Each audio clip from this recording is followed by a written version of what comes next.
Screen.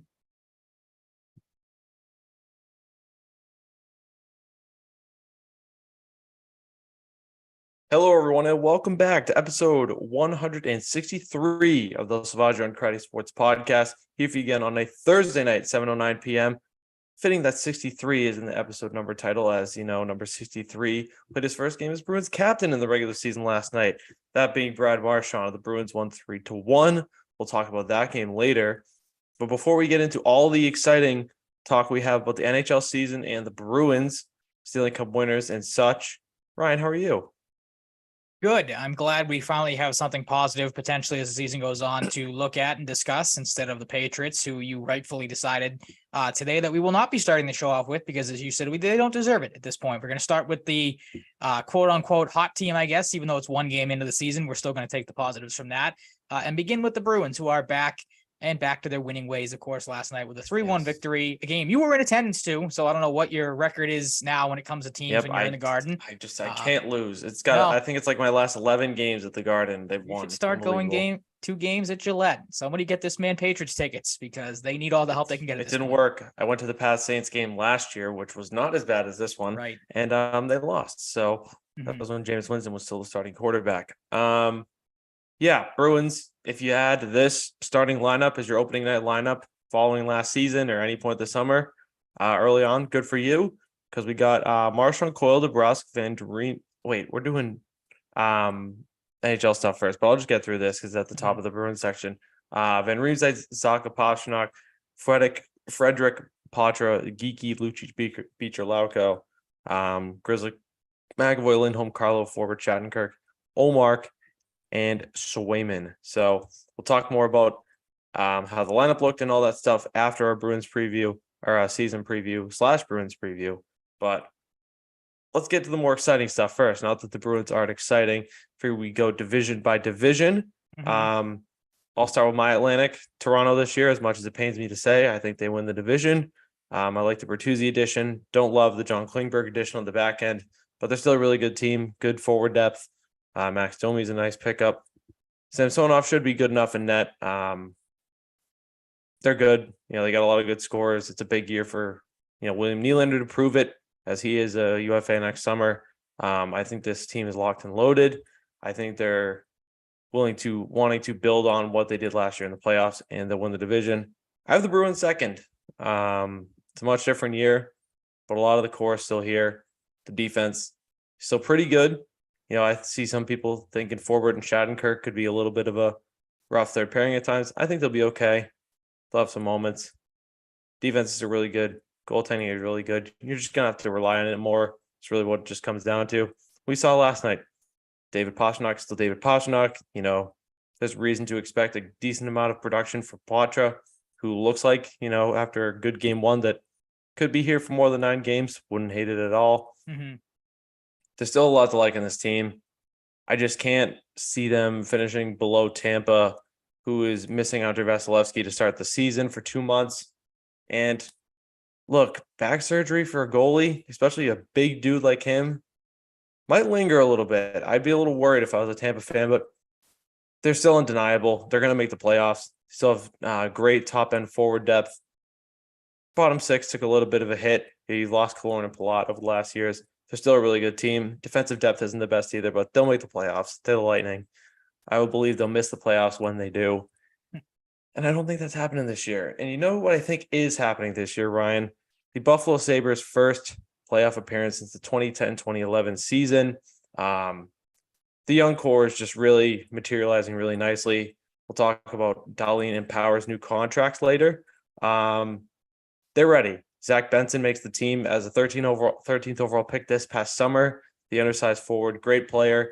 Could play in the top 6 right away. We'll see tonight how much he plays up there. But they're an electric, fast, young team. I do think they'll sign Patrick Kane at the end of the month or early November as well. When he's healthy, he goes back to Buffalo, his hometown. Plays against put in front of the Sabres fans. Hey, I was right about my Patrick Kane prediction last year. I was going to ask that. I couldn't remember exactly if it was the Rangers that you picked. So that's good. Then I'm glad we're on the same page about that. So you're 1 for 1 there. So if there's any Sabres fans listening and need something to go off of, could very well be in good shape if that's another prediction you're willing to make. Yeah, we'll see. I've seen Sabres fans with mixed reactions to that. Some want him, some don't. But yeah, Buffalo, I think, if Devin Levi gets good support from his defense and, enough goal scoring, which I think they'll provide, I think he'll have a solid rookie season. He's a phenomenal young goalie.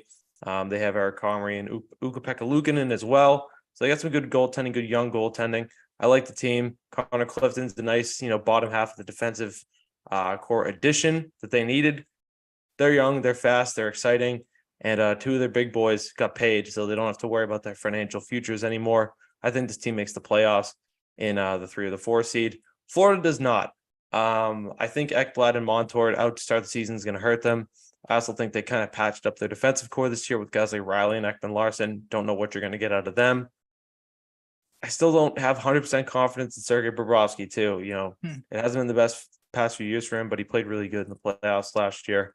We'll see how he holds up, but the forward depth is still there. They added Evan Rodriguez, but I think they're just going to miss the playoffs. Ottawa, they're in this class of teams this year. It's like Buffalo, Florida, Ottawa, bottom of the division. Some may think the Bruins, like one of these teams has got to get in, right? I think Ottawa's the odd man out. But I think this Buffalo, Florida, Ottawa segment of the division is going to be very close. They're missing Josh Norris to start the season. Don't know when he's going to be back.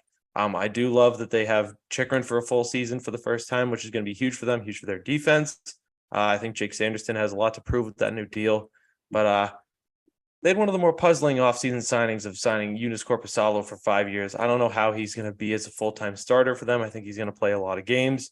Don't know what it's going to hold up, but they added Tarasenko. They got a good team.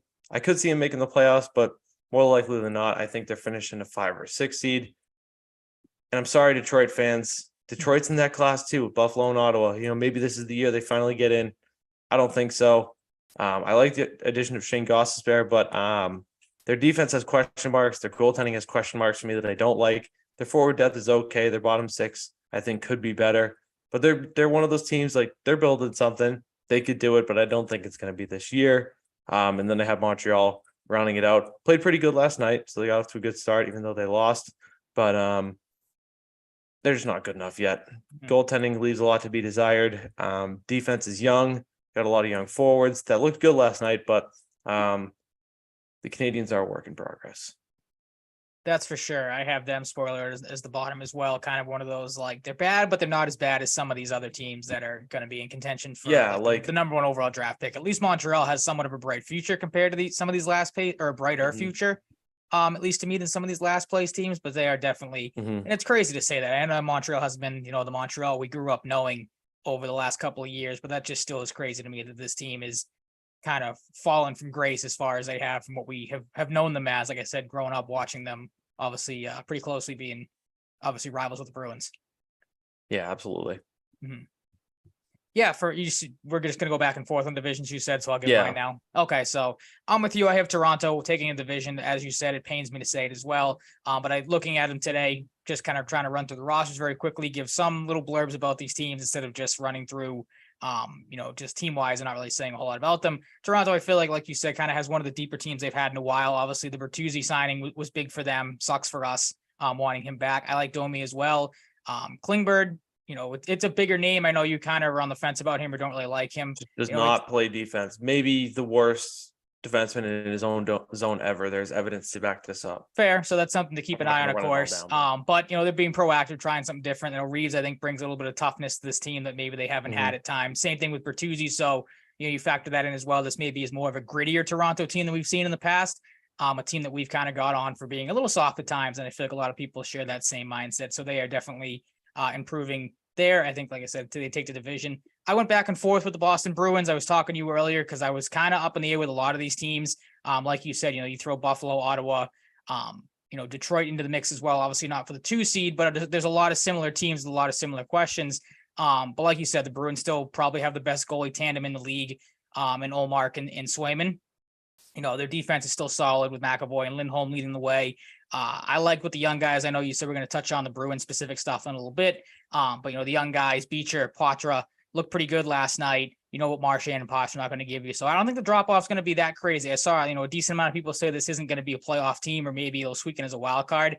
I still think they, you have a lot of talent on that roster. And then you got to factor in too, you got to think they're probably pretty pissed off have last year ended.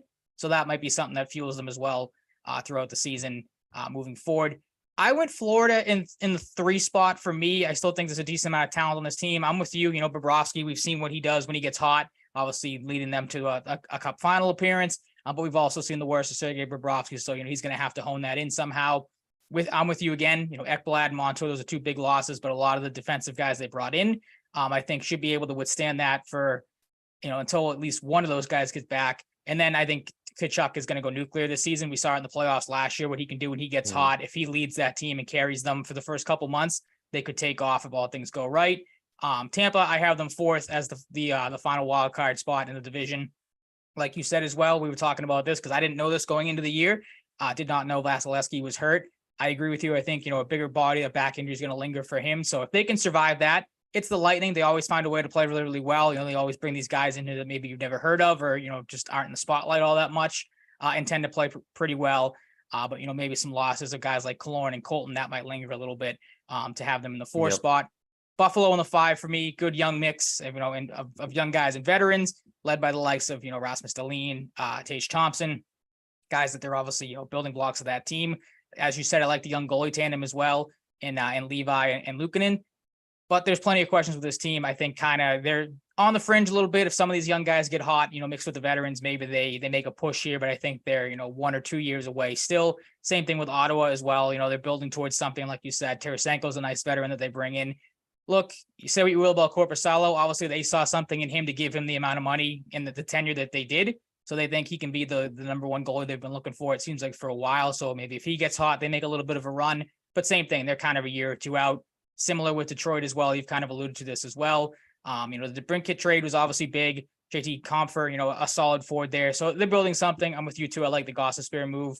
But Detroit's, again, a move or 2, a year or 2 away. And then Montreal, like we said, they're bottom of the barrel. Again, building towards something, but they're a little bit further away than the likes of teams like Ottawa and Detroit and Buffalo. Yeah, I think with Detroit too, bringing up the Brinkett's interesting because if they make the playoffs, it's going to be because he's an X factor. I just don't know if him scoring 40 and 70 or 75 is going to be enough.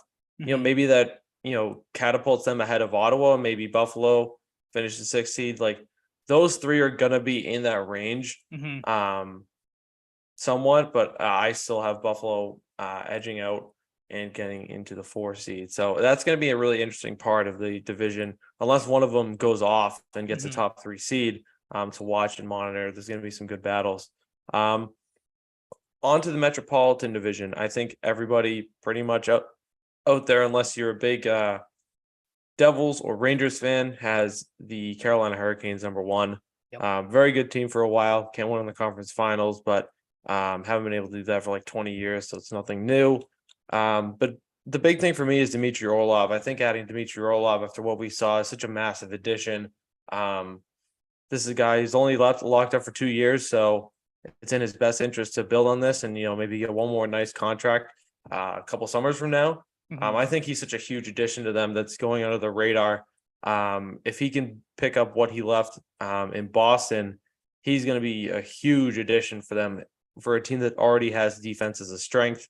Although I do still think they need another, premier forward. They missed out on a lot of those in the past few years.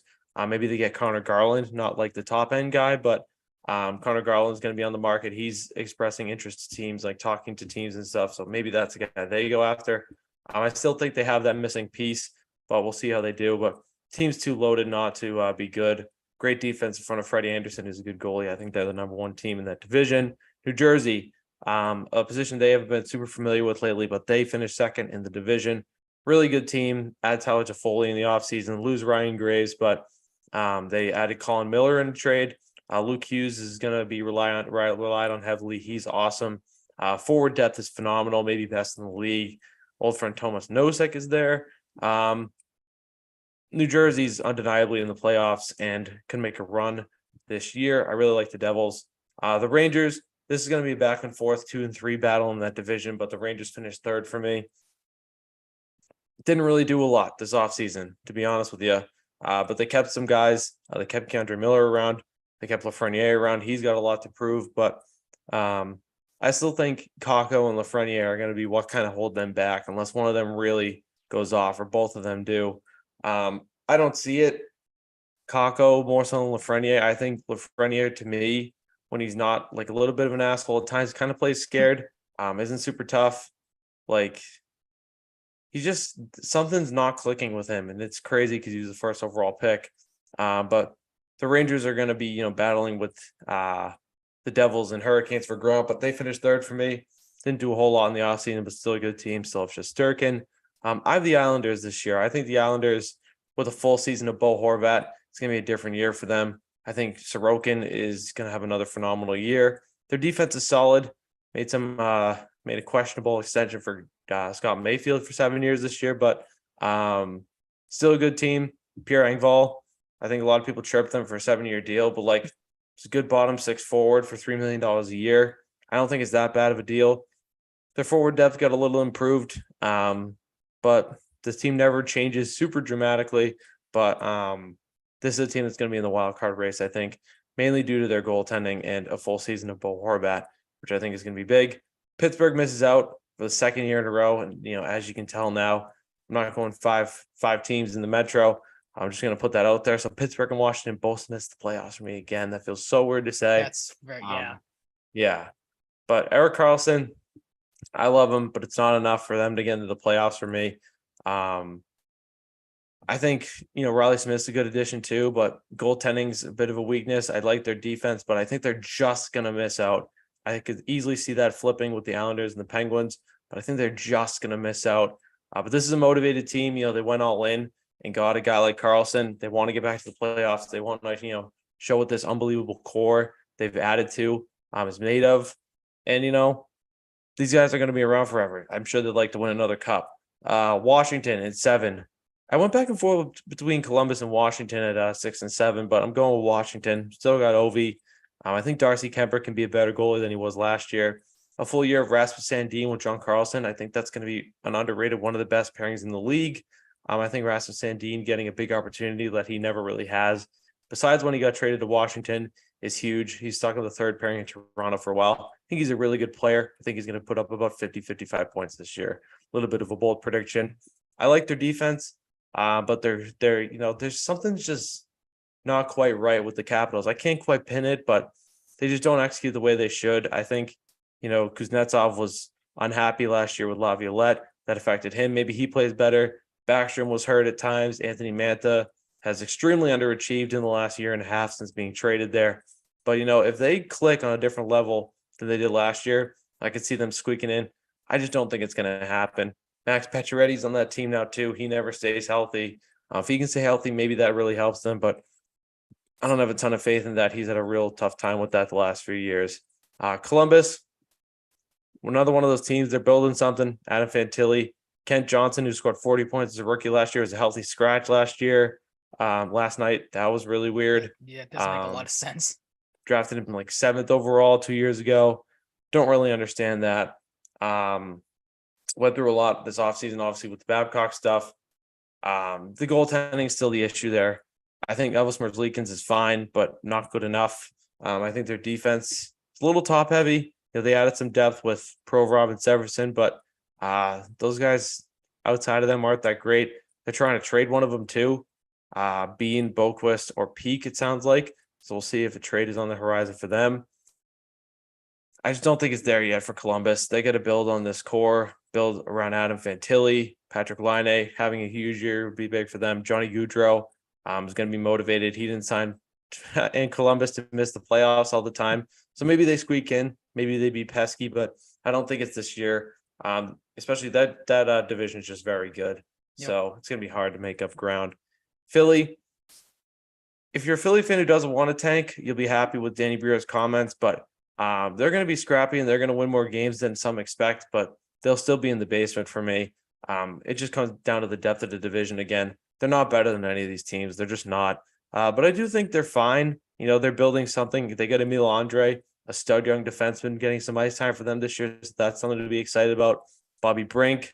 They drafted Matvey Michkov this past year. You just try and win some games, for pride and, get a good draft pick if you're Philly, because, you got to build around Gauthier and Michkov for the future. Shout out Cutter Gauthier, overtime winner against the national champions last weekend. But yeah, Philly is in the basement for me. Mm-hmm. So as you will do after you run through yours, my playoff teams in the Atlantic: Toronto, Boston, Tampa Bay, Buffalo, Carolina, New Jersey, the Rangers, and the Islanders, both New York teams back in the playoffs. Yeah, the Metro's kind of, at least to me, maybe the anti-Atlantic division, where it's like the Metro to me is pretty top heavy, as you said. Like if you could pencil those three, Carolina, New Jersey, the Rangers, whether you want to pencil them in as the one, whatever order you want to do it in, they're probably all going to be there. When we just talked about obviously the Atlantic division, there's maybe 6, 7 of those 8 teams you could pencil in as playoff teams somewhere. But the Metro, like you said, it's pretty set in stone what I think the top 3 spots are going to be. I'm with you. I got Carolina taking it as the one team. If they stay healthy, they're probably maybe the most well-rounded team or all-around team in the National Hockey League this season. They should probably be in consideration for the President's Trophy with how deep that team is. I like the additions of Bunting, and like you said, Orlov as well is going to probably do wonders for that team, as we saw in a short sample size with the Bruins, just as him being, a spark plug guy at times, it seemed like, for the Bruins as well. So that obviously will help that Carolina team. They get a lot of assholes on that team, man. Bunting, Lemieux, and that lunatic D'Angelo. Not an easy team to root for. No, absolutely not. It's going to stink to see them maybe dominate as the season goes on. Because again, I think this is probably the one of the deeper teams, if not the deepest team in the league. I'm with you as well. New Jersey takes home the 2 spot. I like the Toffoli addition as well to go along with a pretty young team, but a team that surprised a lot of people last year, played really, really well. Toffoli is going to help that out, bring some scoring there. And a veteran presence, a guy that, has played, I believe he's played the playoffs before. Won 2 cups. Won 2 cups, played really, really well. So that's obviously going to go, work wonders for that team. In the Metro, the Rangers, I have them in 3rd. Shesterkin could very well carry this team. I think obviously we've seen him do it in the past, how good he's been. Some solid veteran additions. I know, kind of like you said, a strange offseason for the Rangers a little bit. Blake Wheeler, maybe he's a guy, change of scenery, gets a little bit of I don't know. Yeah. I was going to ask you, what are your thoughts on him? Because I kind of forgot he went there until I saw it earlier. Like I said, maybe a guy that catches lightning in a bottle here towards the end of his career. Yeah. But any thoughts on him? It's a guy like you add late in his career that can still produce, but I just don't know if it's going to be enough to like catapult them over New Jersey. I like the fit of adding Toffoli more than I like Wheeler. Yep. Also, Wheeler just doesn't really play defense, so he's a little bit of a liability in that regard. They have a solid defensive core too, maybe, so that'll obviously help. Maybe there's a plot twist and Patrick Kane just goes back to the Rangers. Maybe that'd be crazy. I have them as the 3, and then I flipped it. You said you could have went with either one of those 2 teams that you did, and you picked the Islanders. I'm picking the Pittsburgh Penguins. I think they made a ton of solid depth moves to obviously help out guys like Crosby, Malkin, and Letang. I like the Carlson move, obviously the biggest move of the offseason. But the thing with them, as you kind of alluded to, age, health, could be a potential derailer for this team. They're going to have to stay healthy, going to have to produce. Like I said, some depth moves, though. I like the Riley Smith move. Nola Chari, obviously, we know what he brings to the table, toughness-wise, can do a little bit of everything from his days with the Bruins. That's a nice move there for them as well. I think they are able to, you said just miss the playoffs. I think they just get in ahead of the Islanders, who I have as the 5 team. I think, at least the top 4 teams did a little bit more than the Islanders did in the offseason to make themselves better. But again, the Islanders, as you said, their goaltending situation could carry them as well. Washington, I'm with you. I wanted to pick Washington because we know the talent on that roster, but I'm with you. I just don't know how to what to do with them at this point, because they're kind of a team I feel like that's like I was saying, man, they're weird. There's something about them that's doesn't feel like it's quite there. Like they're kind of, I can't think of the word. They don't have that oomph they had. Yeah, I was going to say they're kind of just like in purgatory right now. You don't really know what to do with them. They're kind of just a middling, floating team. It seems like obviously the talent that guys like Ovechkin and Oshie still have, and Kuznetsov, as you said. Or not Kuznetsov. Yeah. Maybe Kuznetsov, if they stink, wants out again, but maybe he likes being there still, being around Ovi, who he loves, and some of the other Russian guys there, and maybe a new coach in Spencer Carberry helps them. But I think they're going to struggle a little bit. Yeah, I think so too. And then kind of the same thing with Pittsburgh, like injuries, age could pile up, and that could really derail this team too if things start to go south. Columbus, look, I don't think it's ever great to start your season with a coaching controversy. So I think that's something that maybe it could linger, maybe it could go the opposite direction and kind of spark plug them to have a good season, just to, kind of maybe silence some doubters about them. But I'm with you. I think they're, a year or 2 away, still building towards something. there in Columbus. And then Philadelphia, they're one of those teams like Montreal, not the worst of the worst, but definitely a team that is not going to put up a ton of points this year, have a ton of productive games. The Hathaway move obviously fits their mold really well. A scrappy guy that will play really well there. Maybe he's a guy that gets moved to the trade deadline again if Philadelphia is out of it. But a nice little pickup there to see what happens in Philadelphia. But yeah, it's not there yet for Philly, but still building. I respect Danny Briere saying they're not tanking, but they're not going to be good either. So I think we can safely say that. Yep. So run down your teams for the people. Yeah, so mine, once again, the Atlantic, Toronto, Boston, Florida, and Tampa Bay, the top 4 teams there. And then the Metro, Carolina, New Jersey, New York, or the Rangers, rather, from New York, and Pittsburgh. Excellent. On to the West. I have the Dallas Stars winning the Central this year. Unfamiliar territory for them for a while, but I really love Dallas this year. I love what they've done on defense the past few years. Miro Heiskanen is really coming to his own in particular. I think Thomas Harley's going to take a step. Jake Ottinger's awesome. We saw the glimpse of that first playoff run he had when he was stonewalling the Calgary Flames. I love their forward depth. They added Craig Smith. They added Matt Duchene. I think Wyatt Johnson's going to take a step forward. He looks awesome. Just love that forward depth. I love Rope Hintz. Love Joe Pavelski. He's nails in the playoffs too. Jason Robertson's fantastic. And if you can get more out of Sagan and Ben than you've gotten the last few years, and look out. I think there's a lot of firepower on this team. I think there's a lot of speed and excitement, especially when you had Matt Duchene, one of the faster guys in the league. I think this team is going to be high and flying, and they win the division over the Colorado Avalanche. I do think the loss of Gabriel Landeskog potentially for the whole regular season. Maybe he comes back for playoffs. Maybe he comes back March, April. I think it's going to hurt them. They added Ross Colton. They added Miles Wood, Chris Wagner, who I believe is going to play most of the season in the minors, but shout out to him. Hope he gets some ice time for them this year. I just don't know. I wanted to put them number 1 in the division, but I'm going Dallas. I'm really high on Dallas this year.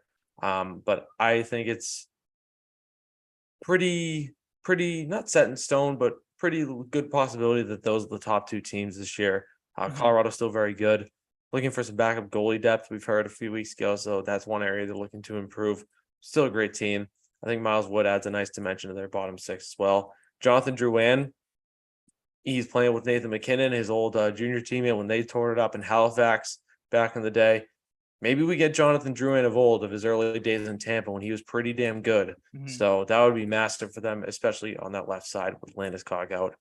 Minnesota didn't really change a whole lot this offseason, to be honest.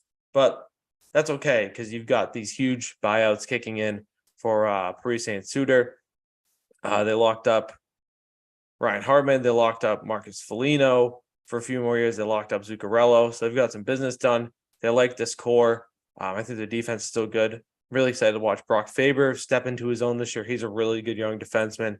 And Phil Gustafsson is starting to build something as one of the better young goalies in the league. This team makes the playoffs for me, no doubt. But I think it's the 4th seed. And, we know the deal with Kirill Kaprizov, Matt Boldy. It's a good team. It's a really good team. And they play tough. They play hard. And they're a tough team to beat. When they lose, they don't usually lose by a lot. So Winnipeg, my God, has Winnipeg changed in ways we didn't expect? Because it was like, is Scheifele going to be traded by next year? Dubois got traded. Is Hellebuyck gone? Is he going to New Jersey? Is he going to Buffalo? Hellebuyck and Scheifele both re-signed identical 7-year, $59.5 million deals. I think there's a lot more positive vibes building in Winnipeg. And with a good roster they have, if Cole Perfetti can stay healthy, I like them to return to the playoffs this year. Wait, did they make the playoffs last year? I'm drawing a blank. Winnipeg? They did. Yeah, they lost in the first round. My mistake. Yeah, I like Winnipeg in the playoffs this year, squeaking in with the 4 seed. I think there's still a lot to like there. Josh Morrissey really came into his own and took a step up last year. Defense is still good. Hellebuyck locked up. A couple guys not having to worry about their financial futures. I think, Dubois was really good for them, but he wanted out pretty much from the start. You get a fresh start. Maybe Cole Perfetti steps into his own and eases the burden a little bit. They got Gabe Vilardi back too. Gabe Vilardi really showed something last year in LA, and he's still very young. I like Winnipeg this year. I like him to make the playoffs. I do not like the St. Louis Blues, and it really kills me to say this, that I think they missed the playoffs. It's just not there yet, Jordan Binnington sucks. Their defense on the bottom half and kind of in general sucks. They've been trying to move defensemen all off season, and Torrey Krug didn't let him. So he said no. I'm saying no to them in the playoffs. I really like their forward depth, but I don't like their defense. Don't like their goaltending. That's not a playoff formula to me. Such a shame.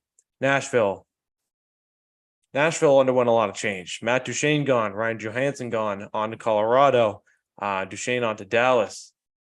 Ryan O'Reilly, number one center, and not a whole lot after. Tommy Novak's a good young player.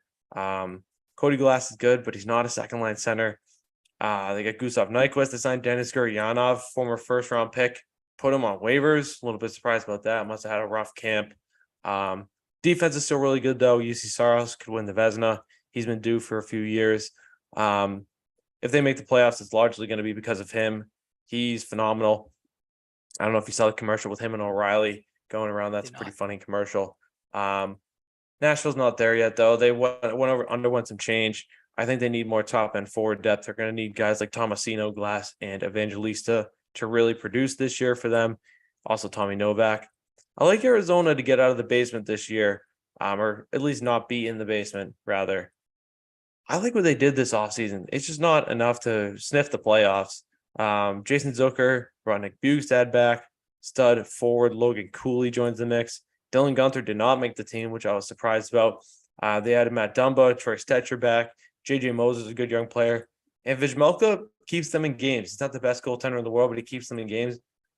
Another one of these teams, slowly building. It's just not going to be there yet. But I like what Arizona is doing. Clayton Keller is going to have another awesome year. But they will finish 7th. Chicago, we've seen good and bad so far for Chicago. At times they looked good last night. They beat the Penguins in the season opener. Just not there. This team is very clearly rebuilding. Bringing in some veterans this offseason to, help Bedard, help mentor him, build some depth, get some toughness. Just not a playoff team. But I have been impressed with their young defensemen so far this year. Kevin Korchinski, former 7th overall pick, 19-year-old defenseman. Alex Vlasic from BU, and Wyatt Kaiser. It's just going to take time. I think everybody understands that with the Blackhawks. And that is my Central Division. That kid they had in net last night, whose name I still can't remember, that you got mad at me texting you because I disrespected him by not knowing his name. I know. Just joking. But he looked pretty good last night. If that's a kid, I don't know. Soderblom's okay. Yeah, maybe something they build with there because he looked pretty good at times. Like I was texting you during the game, when the Bruins were struggling at the start, it's like this and had all those chances. It's like this feels like one of those games. Sucks it's the first game of the year that they're gonna get stonewalled by this kid, it seems like. But then started to open things up a little bit and look pretty good. So there is hope for Chicago, of course. Obviously, when you have Bedard, that comes without saying. But yeah, I'm with you. I have them, spoiler alert, working backwards in the basement as well. But I'll start with my one or go back to the top of the division, Colorado. I'm differing from you. I'm taking Colorado. I think if they stay healthy, they have a pretty good chance to go for their second cup in 3 years. I fully expect Cale Makar to just continue to take massive steps as he's potentially the best all-around defenseman in the league. He should obviously carry that team. The Landeskog thing will be interesting to watch. If he doesn't play at all this year, that might hurt them in the long run. But I think a team that is looking to bounce back after a down year last year with obviously what they did 2 years ago, winning the cup, try to bounce back, had some injuries last year that kind of derailed things. If they stay healthy, could very well be in for a good season. Like you said, I like the Ross Colton move. Jonathan Drouin is a guy that I very well could see bouncing back there and putting up some big numbers. And then Miles Wood, obviously watching him kill the Bruins a lot, it seemed like is a nice pickup for them as well. Exactly. Get that guy as far away from here as possible because he just, for some reason, just loved playing against the Bruins.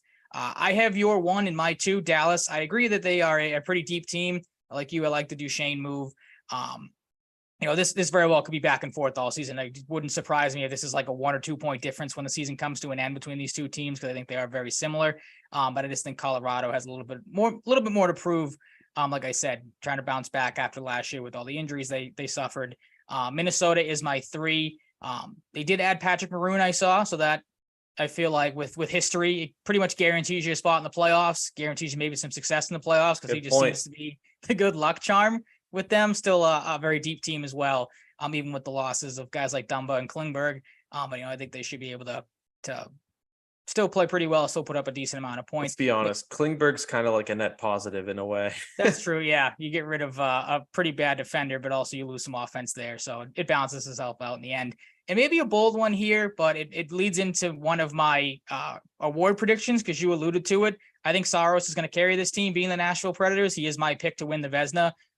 Look, I like the Ryan O'Reilly deal. So thank you. I love the Saros pick. Thank you. Like you said, you took the words out of my mouth. It seems like he's kind of been in the running for like the last 2 or 3 years and just has not been able to get over the hump. But I think this year he's going to ask Dibby do a lot and he's going to pull through, I think.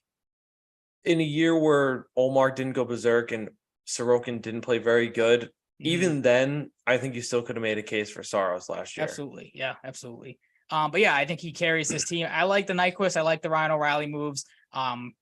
I think they'll be a surprise team, surprise of people. And of course, they'll be led by their goalie, which is going to accumulate a lot of their wins. Winnipeg, I have in the 5, kind of like the top 2 spots in the division. I could see this, between Nashville and Winnipeg being maybe a 1-2 point difference on who gets in. Winnipeg just misses out. The 6, it pains me to have St. Louis missing the playoffs, but they do. I have them as the 6th seed in the division. I think for just maybe a bold prediction, Torrey Krug, I think will get traded at some point. Because I think, they're might be looking to rebuild there or just maybe move some pieces in St. Louis. So they miss out in the playoffs there. Arizona, like you said. The Krug thing, sorry to interrupt. I think part of the reason he declined, he said he wanted to, he signed this contract. He wanted to stay in St. Louis. Mm-hmm. If he got traded to a better team. That's what I was going to say. You'd probably be like, okay, I like the playoffs. Yep. Wouldn't want. We've seen what he does in the playoffs. Absolutely. Like when he was a rookie, he friggin' had like, what is it, a point per game in the first round against the Rangers? Yeah, I think so. He was crazy. Yeah, but I'm fully on board with him not wanting to go to Philly just to that organization, that situation. They are not Screws 2 awful organizations. And I forgot they did add Kevin Hayes in that eventual trade they made. So it's a nice pickup. Yep. It is. Still forward depth, not great defense. Still not enough. Yep. Not great goaltending. Mm-hmm. Yeah. The 7 for me, it's Arizona. I'm with you. Young team building towards something, but just not there yet. And then Chicago. Like Chicago was weird. I very well wanted to put them in a 7 spot because I liked what we saw out of some of their guys last night. Bedard's obviously going to be a stud. Taylor Hall, I think, will play pretty well there. I didn't know Ryan Donato ended up there. He's a nice piece as well for that team moving forward. But Chicago is in a rebuild. They're trying to make something here. They'll probably finish last, get a nice little piece to go along with Bedard when the season comes to an end. Oh, I have a prediction about that, buddy. Okay. Pacific Division. I think this is probably the easiest division to pick, to be honest with you. Mm-hmm. Edmonton, number 1. This is another one. You can go back and forth between Edmonton and Vegas. I'm going Edmonton, though. At some point in these upcoming years, maybe it's this year, McDavid has to just will them to a cup. And I don't know if it's going to be this year. I kind of have a suspicion it might be, but he's so goddamn good. Draisaitl's so good.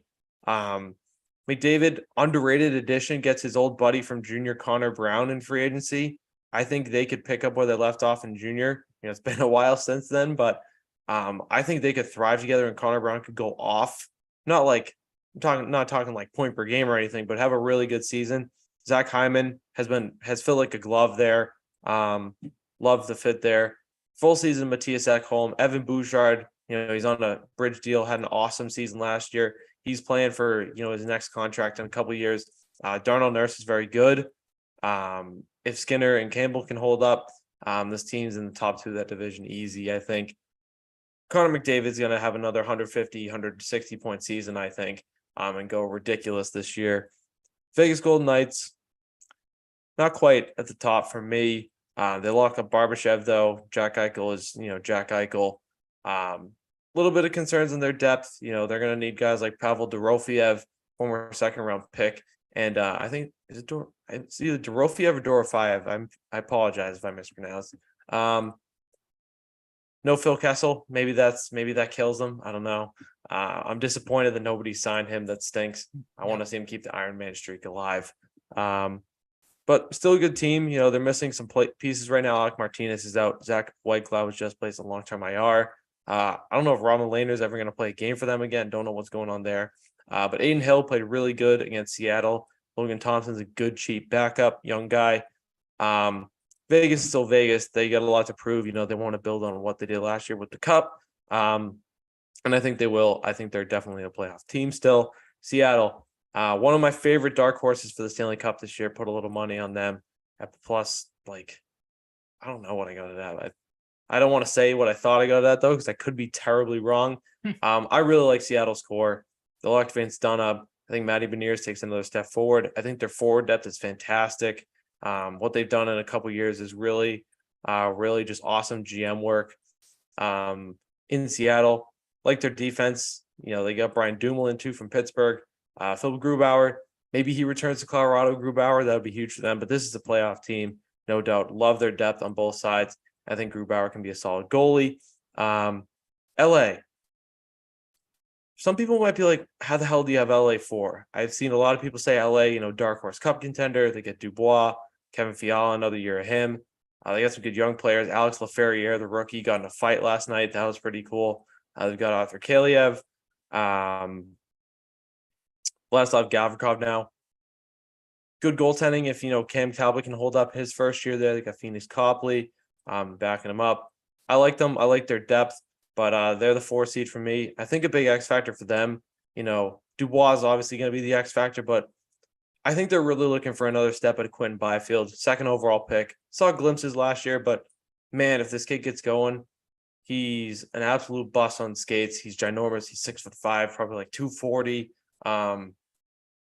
He could be an absolute tank if he takes that next step. But LA's still a playoff team. I'd be shocked if they missed it. I love their forward group. Their defense is solid. Brian Clark could play a big role for them as a rookie. I do like LA this year. Calgary didn't, kind of like Winnipeg, didn't blow up like we thought. Thought Noah Hannafin could be shipped out. Elias Lindholm, Mikhail Backlund, he got signed and named captain.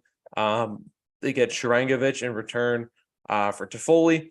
Good team. Matthew Coronado, the rookie, is going to be relied on or not. They call him Scoronado. I understand. Kid's got a great shot. First round pick. Nickname. Yeah, former Harvard Crimson member. Changed his jersey number 2. Love that confidence for a rookie. You can't wear your rookie number if you don't like it. Change it. So we'll see what he does.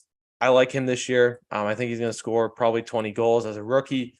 I think he's got a great shot on him. But Calgary's just on the outside looking in for me. I still have questions about their goaltending. If Markstrom can't pick it up, he held them back a little bit last year. Dan Vladar, a little dicey at times. I think that's a team that needs to move on from Dan Vladar and bring up their AHL stud goalie Dustin Wolf, who won like a bunch of awards in the AHL last year. Absolute stud. A little undersized for a goalie, but man, is he good. I think you got to make room for him. And I think he'll eventually take over for Jacob Markstrom in the next couple of years because he's an absolute stud. Vancouver, big year for Vancouver. Probably moving on from Connor Garland. They signed Carson Soucy. He's got a big-time injury from the preseason. Elias Pettersson, RFA next summer. There's reports that they don't see eye to eye. Could we see a huge Elias Pettersson offer sheet? Could we see a huge Elias Pettersson trade? I don't know if the Bruins could pull it off with their lack of trade pieces, but oh my goodness. Elias Pettersson will be an amazing number 1 center for the future. Just throwing that out there, putting positive energy out there. Yep. Speak it into existence. But the Canucks just aren't there yet for me. Their defense still leaves a lot to be desired. Quinn Hughes is the captain, though. They need to figure some shit out. I just don't know if they will quite enough to get in the playoffs this year. For me, Anaheim will not sniff the playoffs. This team is very clearly in rebuild mode. Just classic for them. They signed Alex Killorn to add some depth. He's out for like a month or 2. They got Zegras and Drysdale locked up now. But I will say that this will be John Gibson's last year as an Anaheim Duck. I think he'll be gone by the trade deadline. He's got a few years left, I think, too. So could get a pretty penny for a good goalie with term. Not a crazy price as well. I think he makes $6.4 million a year. Anaheim's still rebuilding. We'll see Leo Carlson for the full season or for a little sample size. Then he gets sent back to Sweden. He can't play in the AHL yet. He suffered a little injury in the preseason too. It looked like could have ended his season from what people were tweeted. It sounded like, but he's okay. Rebuilding, man. They're not going to make the playoffs. It's just as simple as that. Mm-hmm. And the San Jose Sharks might just be the worst team in the league this year. I do like the fact that they picked up a guy like Anthony Duclair. Other than that, they traded Erik Karlsson. They don't have good goaltending. They don't have good defense, maybe the worst defensive unit in the league, and this is a league that involves the Chicago Blackhawks. And their forward depth is just not very good. They're going to rely on, some of the guys they're going to rebuild around. William Eklund and Thomas Bordeleau, former first rounders, made the team. Love William Eklund. I think he's going to be a star, maybe even a superstar. That might be a bold prediction, but I'm very high on William Eklund.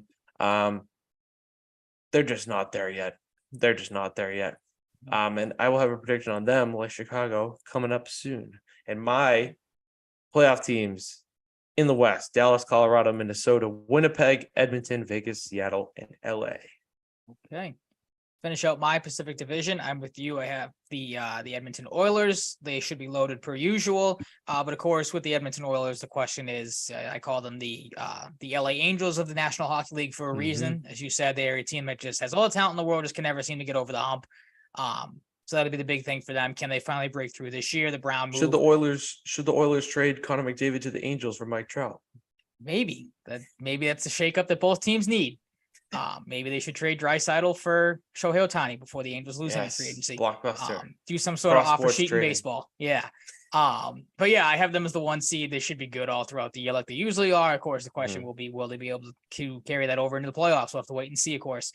Vegas, I have them as the 2, of course, the defending Stanley Cup champions. That'll be the big thing to watch for them, is how much will fatigue set in with that team. Obviously had a very cool opening ceremony with the slot machine. Yes. And the banner coming out of it, like it was, the winnings from a slot machine. So that was cool to see. Never, a dull moment or a dull start to a game for them with all the theatrics that they do there. Still a very good team, still very loaded, much like the Oilers. But again, like I said, maybe Stanley Cup fatigue is what gets them at the start of the season to get a little behind the 8 ball there. And then losing Riley Smith too could hurt them as well. He was a solid player for them. If they can get dump him. Yeah, absolutely. So maybe, they lack his production a little bit too. That might be something that lingers.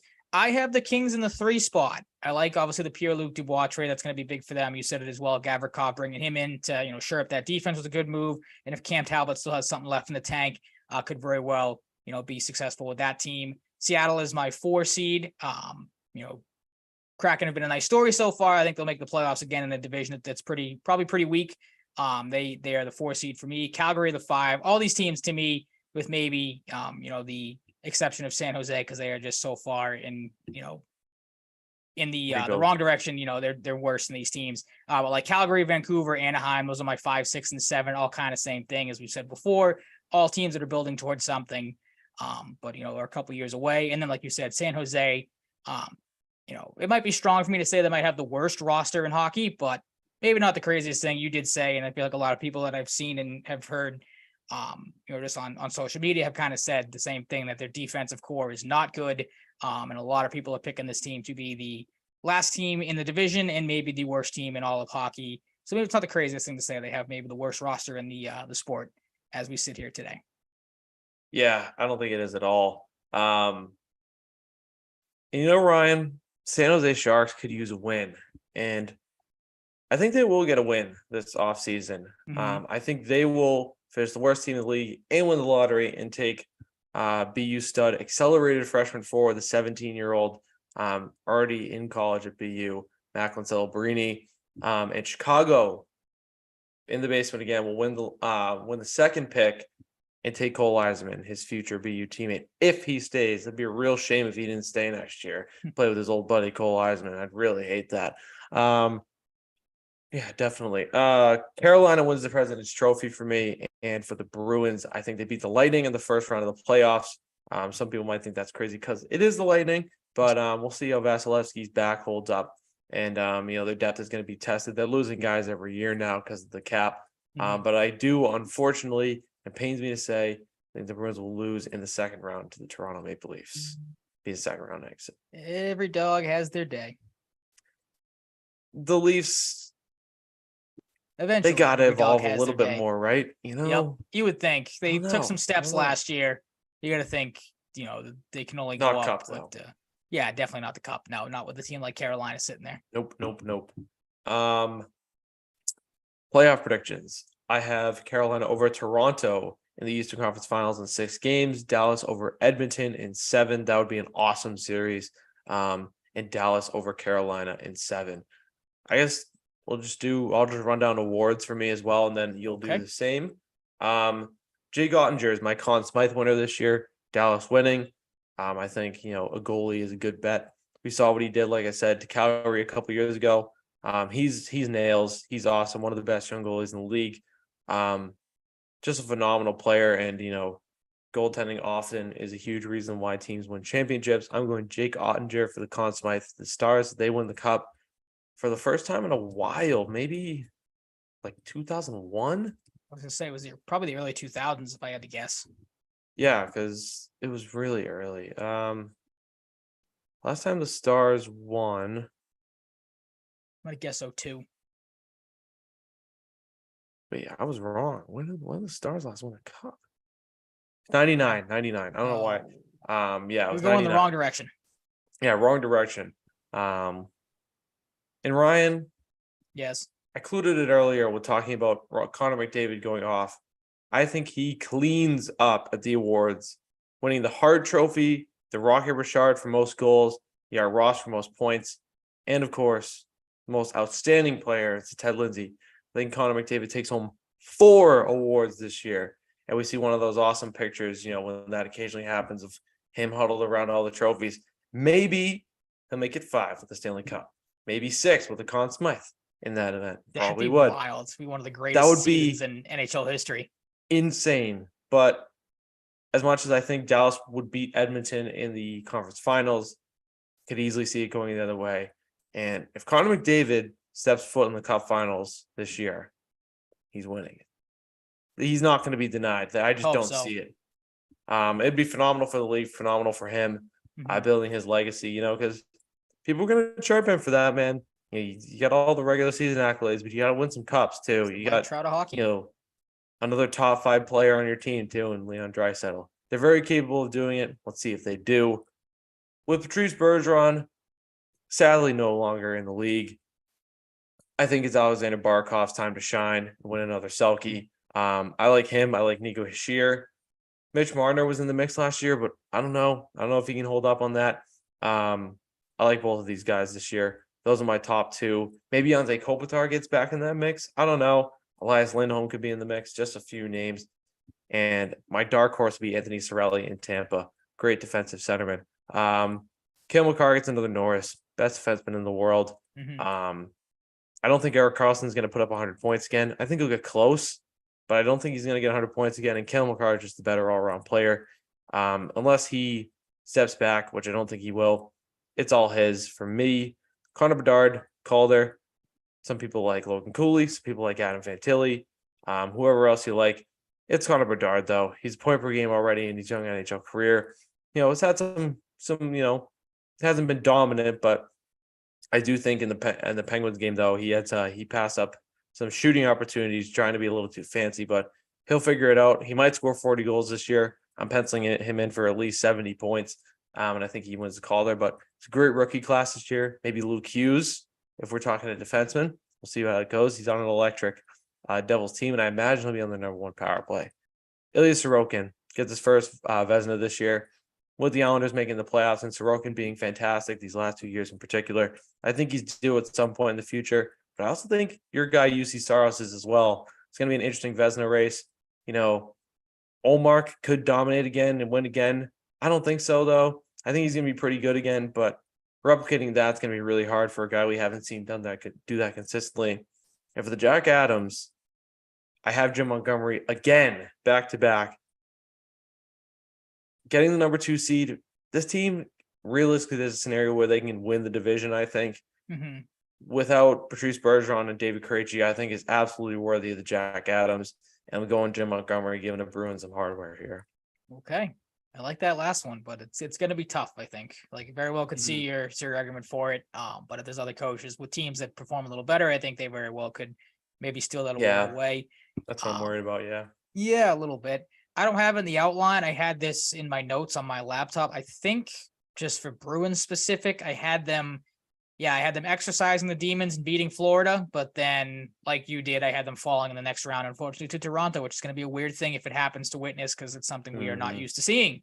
And I'm sure Maple Leafs fans will, jump right to that they beat the Bruins if it happens and not, remember any of the just utter dominance that the Bruins have had over them. So that'll be fun to see if that happens. But Eastern Conference Finals, I have Carolina over Toronto in 5. I think this is where Toronto's luck in the playoffs will be run out, and they turn back into the Toronto Maple Leafs and are just thoroughly dominated by a better team in Carolina, going out in 5 and a whimper. So enjoy that little run, Toronto fans. Well, maybe it happens in this hypothetical, because it will not last long. And then the Western Conference should be a great series. I have Colorado over Edmonton. Connor McDavid's quest for a cup once again ends because, like I say, with the Angels, even though I picked them, it seems like every year to do something stupidly. Until you prove me otherwise, I am not going to, bet on you or do anything there. So until Edmonton gets over that hump and at least gets to a cup, then I will start believing in them a little bit better. So setting up a Colorado Avalanche and Carolina Hurricanes Stanley Cup final, I do have the Avalanche winning their second in 3 years. Like I said, I think Makar is going to be great. Nathan McKinnon, I think if people remember, maybe one of the worst predictions I have ever made, picked him to win the MVP of the entire league last year. Because I said, I'm like, oh, that guy signed a pretty big extension. He's going to have to live up to that. He didn't, had a good season, but it was not MVP caliber. Not McDavid level. Yeah, no, not even close. But yeah, I think he gets the Conn Smythe here, as maybe a leading goal scorer, a point getter for a hypothetical Avalanche Stanley Cup Finals win. Like I said, to get their second in 3 years. I went the similar route that you did to a guy cleaning up the awards, but not the same guy. I have Austin Matthews winning the Hart Trophy, because I went back and looked, try to get some some finalists from before, some guys that have won in the past, and was surprised that Connor McDavid has never won that award in back-to-back years. He obviously won it last year, so I think it's Austin Matthews' time to win it again. Obviously, we said we think Toronto will be pretty good. I think Austin Matthews will lead there. I do have McDavid taking the Art Ross Trophy. The Rocket Richard, I have Austin Matthews. I think if he puts up another 60-plus goal season, that'll give him a chance to win both. Sneaky pick for this, though, maybe not sneaky because he's a guy who's won it before. I wouldn't be surprised if David Pastrnak took that home. Bruins are going to need a guy to carry them at times this season. Pastrnak already got 2. Yep, exactly. We already saw that in the first game, even though one was an empty netter. Very selfish of Brad Marchand, by the way, to not take that himself and win you and I some money with that parlay we made. That did get us. No, I think it would have been. We would have got it anyways. Actually, never mind. I was going to say the shots. I was going to ask you because I was a little worried about that. Bedard blew that total to 3+ out of the water, I think, midway through the third, and then I looked it up for Pastrnak. I'm like, wow, he's got one shot. It was obviously the goal he had. Nervous. I'm like, one shot on goal through 2.5 periods is not great. But in the end, obviously, that ended up working out. You mentioned this guy. I have Nico Hischier winning the Selke. He was a finalist, as you said, last year. I think if New Jersey continues to take steps like we expect them to, and Hischier continues to play really, really well, he could put himself into the consideration here and win this award. The Norris, like you do, I have Cale Makar, the best best defenseman in all of hockey. The Calder is obvious. It's Connor Bedard for me. We saw, the glimpses of what he has the potential to be these last 2 nights. You alluded to it as well. If Nashville makes the playoffs, it's going to be mainly on the back of this guy and UC Saros. I have him as my Vezina winner. Austin Matthews wins the Ted Lindsay Award to make it 3 awards out of, the big 4, if you could say. And then I have Rod Brindamore, winning the Jack Adams. I think if Carolina is the President's Trophy winner, I think he very well could just kind of get some bias votes for that. Because I feel like if you win that award, you tend to, shine pretty well as you're the head coach as the top team in the NHL. So I think he could take it home for that award. Absolutely fair. I hope that Matthews doesn't clean up and Brindamore doesn't win, though. Anything else is cool, though. Fair enough. Outside of wanting the Bruins to win the cup, of course. Friend of the program in the YouTube comments, Mike McClellan, has a litany of comments we need to catch up on. Preds over Kraken tonight. Don't like that. Bruins will not lose in the second round. I think they will. Unfortunately, I hope I am wrong. Leafs are not a playoff team. That's maybe the boldest claim anyone has made at any level of their hockey knowledge, I feel like, all season. Vehemently disagree with that one, but I would like to hear your reasoning. Most goals, Matthews or Pasta. I'm saying Matthews. I think Pasta scores around 48 or 50. I think Matthews, we're looking more 55, 60. He's going to need to carry that team. First touchdown scorer, Thursday Night Football. Was he asking? Kelsey. I'm just going to go chalk. I'm going to go Kelsey. I'm going to go Pacheco because I have money on him being an anytime touchdown scorer tonight as part of my parlay for that. So, yes. And plus Denver's run defense is absolute dog shit. So I have the under with Kelsey and more to score. So, Toronto will not beat the Bruins in the playoffs. Hope you're correct. Don't think you will be, though. He's going off wild card random bet. who wins the 2024 Masters? I will No go. idea. I've been burned so much on golf bets. I There's don't so even much. wanna. There's so much time in between now and then. And the next But Masters, yeah, that's right. I'm gonna go. I kind of want to go off the board and go Shoffley, but because I love Shoffley and I think he's really becoming one of the best in the world. But I'm gonna go Scheffler next year. I think Scheffler's due for a Masters at some point in the Yeah. next few years. Yep. And then he said, "I mean, Leafs are not a good team in playoffs." LOL. Yeah, you're right, but Does I he mean, have them sitting making on the a playoff playoffs or not? Wait a minute. Yeah. Yeah, they aren't good in the playoffs at times. You're right, but thanks for the comments, Truck, friend of the program. Yep. Let's segue into Bruins recap last night.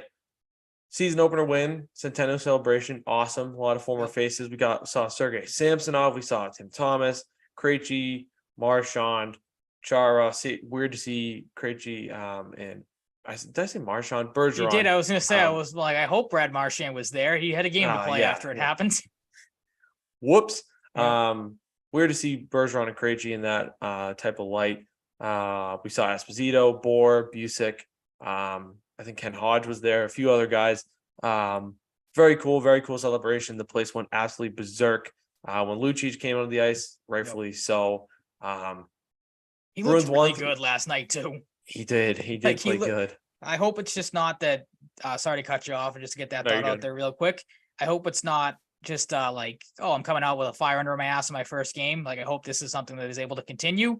Obviously, with a guy getting up there in age, that might be tough to ask of him for a full season. But he looked like, I don't want to say like prime Milan Lucic because that time is gone. But he looked a lot better than I thought he was going to. Like, I thought he'd just be a guy go out there, lay a couple hits, make a couple plays here and there. But I mean, his passing was excellent at times. Just what we have come to know and love with Lucic over the years. Yeah, he even got a promotion to the first line and got that assist. Yep. Because of it, which was awesome. Bruins outshot the Blackhawks 33-21. Little sluggish to start, but like a lot of change. Got some rookies in there. Yep. Expected. A little bit of a different look on the back end, I guess, too. But Ullmark was solid. I think Connor Bedard just kind of did it all himself. Wasn't an unassisted goal or anything, but kind of did it all himself from behind the net. I got to be honest, I wanted the Bruins to win, but I was kind of hoping if, Blackhawks get on the board, I get to see Bedard's first in public. I did. Pretty cool. Saw his first penalty as well. Connor Bedard is a goon officially. And he makes it happen with the help of his former Bruins line mates with Hall and Donato. Speaking of Hall, he's week to week, took not a blindside dirty hit, but a little bit of a blindside hit from Brendan Carlo. He's week to week. Luke Richardson was not happy about that. And one of the biggest takeaways last night, Matthew Poitras, first NHL point, a secondary assist, great look to Carlo. Carlo sends it to Frederick out front, tip, bing, bang, boom. We got Lucic on the top line with Pastrnak. Sets up Pasta. They jump into each other's arms. It's like 2015 all over again. That was so cool to see again. And I hope, I hope we don't need to bump Lucic up to the top line, but I hope we see them on the ice and scoring together every once in a while. That'd be nice. That's what I was going to ask you. I don't want to be a Debbie Downer or anything, but I mean, this is something we talked about last year with Jim Montgomery at times and tinkering with things. Like, to see the lineup changes, not even one fully game win. Like, and again, maybe to me, I just wanted it to be like, just let the lineups play out. You don't have to go crazy game one of the season. Like I said, obviously it worked out. Lucic obviously with a nice setup, like you said.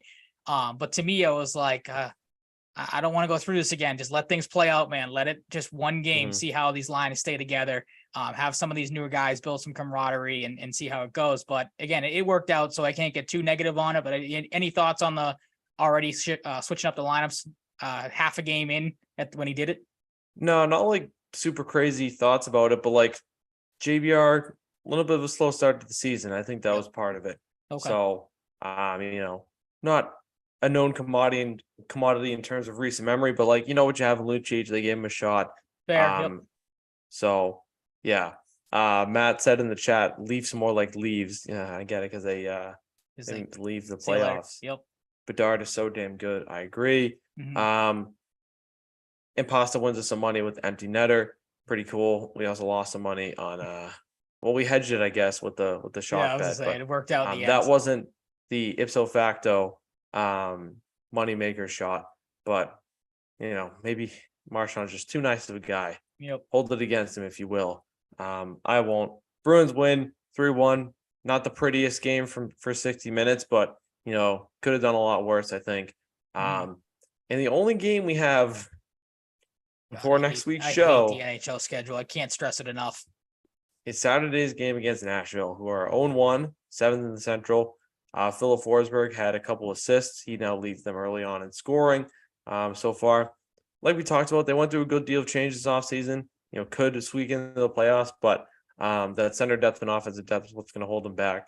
And I'm expecting the Bruins to win this game, but it's the only game we get until next week. So that's pretty cool, huh, NHL? Yeah, I know, right? I don't get it. Cool. Like, you have all this Pretty time cool. off, you build up to the season, and then one game, see you next week. It's like, Yeah. okay, thanks. I'm glad I waited around to watch this. Yeah, so stupid. Mhm. I wonder if UC Saros plays. Jamie Drysdale, let's recap some signings and stuff. Jamie Drysdale locked up a 3-year, 6.9. Good deal, good bridge deal for the Ducks. Just leaves Tim Burney and Shane Pinto as the last remaining RFAs. Sounds like Tim Burney might go play in Europe though, leaving Columbus. Good deal though. The Senators just need some cap space for Shane Pinto, trying to move Matthew Joseph or Eric Brandstrom still. We got some prospect signings. Colin White, shout out. Same hometown as me. Signed with Pittsburgh off of PTO. Got sent down though. Zach Essen-Reese to Detroit. Like that. Good defensive forward. And then you have the Sabres and the Jets stealing the show. Rasmus Dahlin was reported earlier in the summer that it could be 8x10. He gets 8x11. I think he's worth it and will be worth it, but was a little surprised to see 11 for Dahlin. But he's very good coming into his own. I think he's only going to get better. So Austin Watson signed a cheap deal with Tampa Bay, a little depth, a little sandpaper. We saw Owen Power sign yesterday with the Sabres, 7 years, $8.35 million per. The big defenseman, number 1 overall pick. They get him locked up early at 21 years old. He's awesome. Another guy that's only going to get better. And then Winnipeg, identical 7-year, $59.5 million deals for Connor Hellebuck and Mark Scheifele. Think those contracts could age really badly as they're both 31. Yep. But got to keep the core alive. I respect him for doing so. Bo Akey, second round pick of the Oilers, had a really good camp for them, gets an ELC, so maybe we see him in Edmonton in the near future. He's a good young player.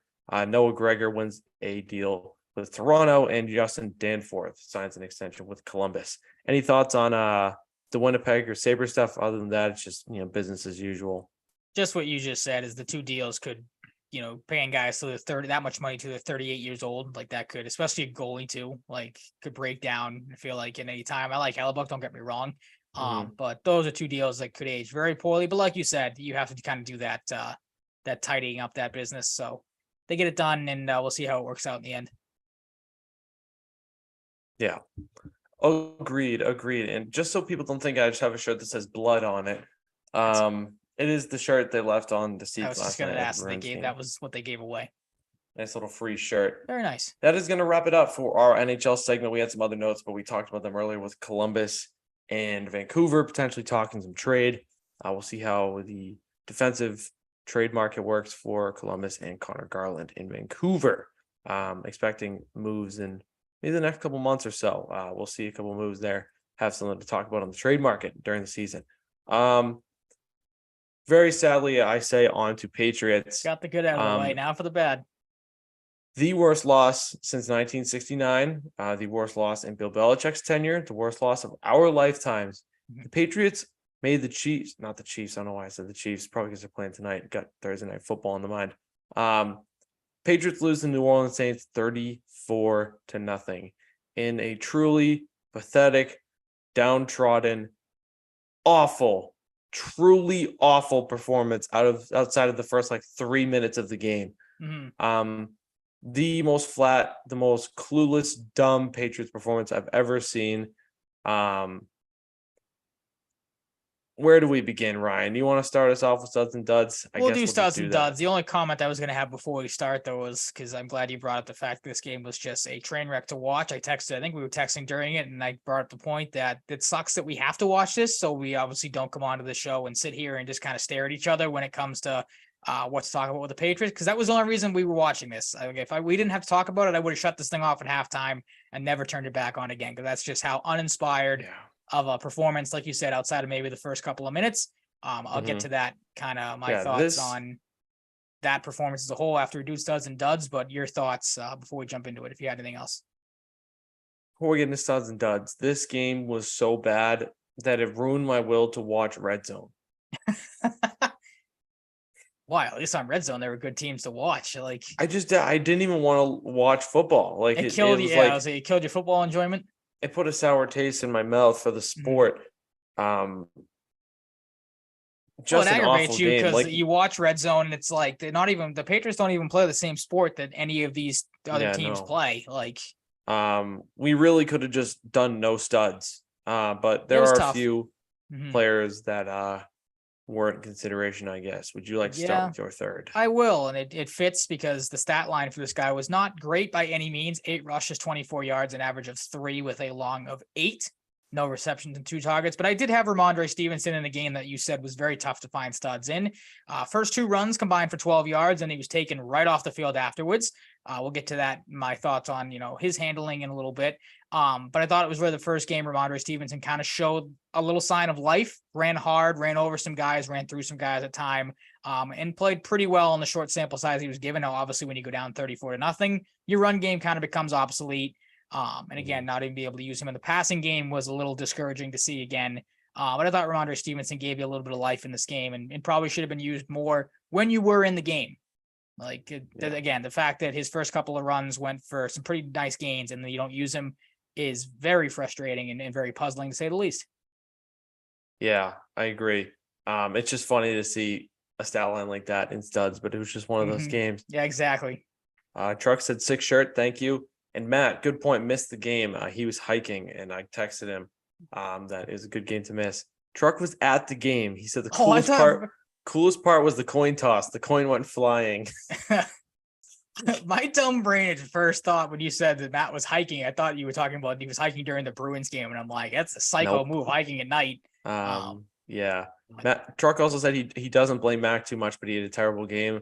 I do blame Mac a lot, and he did have a terrible game, but I gotta be honest, I don't really know. We'll get to Mac in a little bit. Yeah, we'll get to Mac in a little bit. My number 3 stud was Jelani Tavai, guy that's been quietly good this year. 6 tackles, 2 assists. He's good. Many other players are not good. That's my analysis. Fair enough. I think it's a solid and justified analysis. Number 2 stud for you and I. Maybe the first time this guy has ever found a stud list. And again, that's crazy to say. That just shows how bad of a performance the Patriots had on Sunday. But it is Miles Bryant. 1 for 2, 14 yards allowed, 5 tackles, had a sack as well, a tackle for a loss on a quarterback hit. The ball was completed, the play was completed, but did have a nice hit over the middle on Michael Thomas that kind of rang his bell a little bit. Nice clean hit, shoulder to the midsection. Look, we know what Miles Bryant is at this point. He's a guy that is, going to get picked on when he's out there. But I thought, he was one of the only guys it seemed like in this game, especially late, that was trying. We saw that 2 weeks ago in the Dallas game where they were getting stomped and he comes out with a couple of forced fumbles. So he's out there giving it his all, at least in a team that at times, and we've talked about it, has looked like, plenty of players on the team that have given up at times. Miles Bryant still going out there and playing, which is at this point just nice to see. I know we've crapped on this guy a lot in the past, but he's giving you the best of his abilities at this point, which is, I guess, good to see with how bad this has gotten. Yeah, they need it too with all the injuries. Gonzalez, yeah. Yeah, Miles Bryant played good, man. You got to give him his credit when he deserves it. A lot of time he doesn't, but as much as he's struggled at times and especially struggled in the past, he has had some good moments this year. He's playing with a little bit more awareness to him. A lot of times when we crap on Miles Bryant, it just looks like he's lost out there. He looks like he's gone a little smarter out there. I'm saying a lot because this game is just tough to talk about. It's bad, Yeah, that hit over a hit on Michael Thomas in the middle was nice too. Yeah, he's my number 2 stud. My number 1 stud, as is yours, is Juwan Bentley. because when I said the only good moments of the game were like the first 3 minutes, those were largely because Joanne Bentley, because he was flying around early on, ended up as the team's best defensive player. Nice to see from the captain, your leading tackler from last year. Joanne Bentley, like, I just love the guy. More often than not, he's giving you a serviceable performance. He plays hard. He's a leader on the defense. He's the number one stud easily this week. Yeah, I agree with everything you said. I don't really have much more else to add other than, again, like Brian, he seemed like he was one of the only few guys out there who was really trying to do looking like he was trying to do anything at times. So good to see from Bentley, another strong week from him, and a guy who I believe we talked about last week. You're going to need moving forward without Judon being out there. Absolutely. You know, Bentley has at least been a nice piece to watch on I kind of wonder, team that's been bad. Speaking of linebackers / edge rushers, if they're looking to make a move here, maybe they trade for or sign Frank Clark from Denver when he gets released or traded. It is a defensive player, so Bill every Belichick single trade this year is you trade the player in a 7th for a 6th. I'd do that for Frank Clark if they're trying to build up the defense. Yeah, like I said, it's a defensive player. So as soon as Bill Belichick, his spider sense, as soon as he heard about a defensive player hitting the market, potentially, it just was tingling and then some. Offensive players, it tends to not pop up all that much. But defensive players, he's just ready to go. Yeah. All right, so we both have the same number one stub. We move on to the duds. The duds was hard as well because you could have put about 20 different guys on this list. They were easy for me. Yeah, exactly. I had mine made up before the end of the game. Fair enough. Once again, I'm not going to spoil it, but I'm glad you have your 3 as who it is, because he sucks at this point. But we'll start with my number 3, Vidarian Lowe. This guy sucks as well. Allowed a sack. Yeah, he had that one good week, and then it's been tough. Yeah, it's been downward sledding ever since. Just 1 sack allowed, but I mean, had some very bad plays in the game. During the 2-minute drill, he was beaten by Cam Jordan, which sped up Mac Jones and led to the passing no sack. 2 plays later, Cam Jordan beat him again, and it would have been a sack for him if not. I believe Carl Granderson was the one that beat Trent Brown in that play, so he got there first, was credited with the sack. And then on the Stevenson pitch fumble, Cam Jordan beat Vidarian Lowe in just 1.56 seconds. Was in the backfield pretty much as soon as Mac was trying to pitch the ball back to Stevenson. So that play was a disaster, as we know right from the start. Made worse when your right tackle just doesn't even block a guy, and he's in the backfield in under 2 seconds. Like you said, a good start to the year, but it has been a very bad for Vidarian Lowe, and just another question mark at the right tackle spot as the season goes on. You could put anyone on the offensive line on the duds list. Trent Brown was bad. David Andrews was bad. Michael Wendy was bad. Antonio Mafia had some rough moments, got shouted at by Belichick on the sidelines. Truck says in the chat, let Bill control his own fate or his craft. Justified to think about firing him next season. He might fire him this season. And what's the threshold? Does he need a certain amount of wins to stay? I don't know, man. At this point, a clean house. The reports are saying Kraft is not happy. He hasn't been happy for a while. There's reports from about Mac Jones from Jeff Howell yesterday from The Athletic. Something major needs to change, and I think at this rate it might be Belichick. And I think Belichick could honestly just step down. Yeah, I don't think they're going to fire him mid-season. I think that's GM, like catastrophe. Maybe he's just the coach, but they could say it's over. The Brady era is thanks over. For everything. The Belichick era has to end sometime too. Yep. And you have Gerard Mayo, who is widely thought of around the league as a capable guy. And I imagine, he's got guys ready to interview to build out his staff too.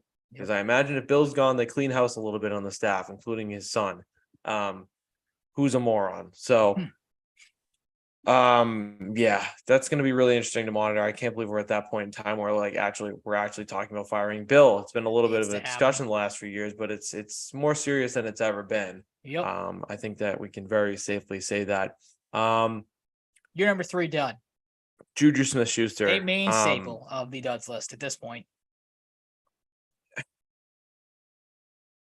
This guy is just maybe the worst free agent signing in the history of the franchise. And this is a team that signed Albert Hainsworth. That's true. Who sucked. Absolutely sucked. It's only going to get worse this week when you get to see Jacoby Myers again. Juju Smith-Schuster. Actually, they traded for him. I was trying to actually remember that. So sorry, they traded for Albert Hainsworth, but he point proven. Still a bad fucking move. horrible when he was here. after being an awesome player for a while. Juju Smith-Schuster is not good at football. He's not a smart football player, and he is useless. He does nothing for your offense. You pay him far too much. Just cut bait. Like, this guy talked 3 weeks ago about when he was doing nothing, maybe it's 2 weeks ago, but he was cool with his role. He's cool with this. You're cool with just going out there hanging out. He's cool with this. He's got his money. He's probably more focused on TikTok. I don't fucking know. He sucks and he's an anti-football pussy and he's my number 3 dud. Fair enough. I agree with a lot of those things you said. Yeah, he's useless at this point. Like, the stat line, I don't even know if you said it, 3 catches on 6 yards. Like that, like, I feel like you could put anybody out there and have that type of production. Like, that is nothing. I could do that. Special. I could do that. Yeah, absolutely. Just run a couple of yards, stand there. Hopefully you get blown up and break every bone in my body by an NFL defensive back or something. Let's see. Juju Smith-Schuster, if they cut him, $16 million in dead cap. Don't think they'll do it, but yeah, they wouldn't. I don't fucking care. Like, they wouldn't admit to the mistake alone anyway. Like, this guy's here to stay. They're not going to move him unless something drastic happens. But Jacoby Myers was a priority to sign. Well, no, Jacoby Myers, whether it was bonuses or guaranteed, got $1.5 million more, so they wanted to go a little cheaper and sign Juju, who sucks. Yep, he's not good. It was fitting when you started this off and just kind of paused for a second and had nothing to say, because at this point I feel like, well, what else is there to say about him? This is a guy that I would not surprise. He's not going to play because obviously he's dealing with a concussion, but the next time we see him out on the field, he'll probably make the dud list again, because there's nothing he brings to the table outside of, like you said, stupid football, not being able to get open, not being able to run routes, which is crazy because, of the talent this guy has possessed in the past.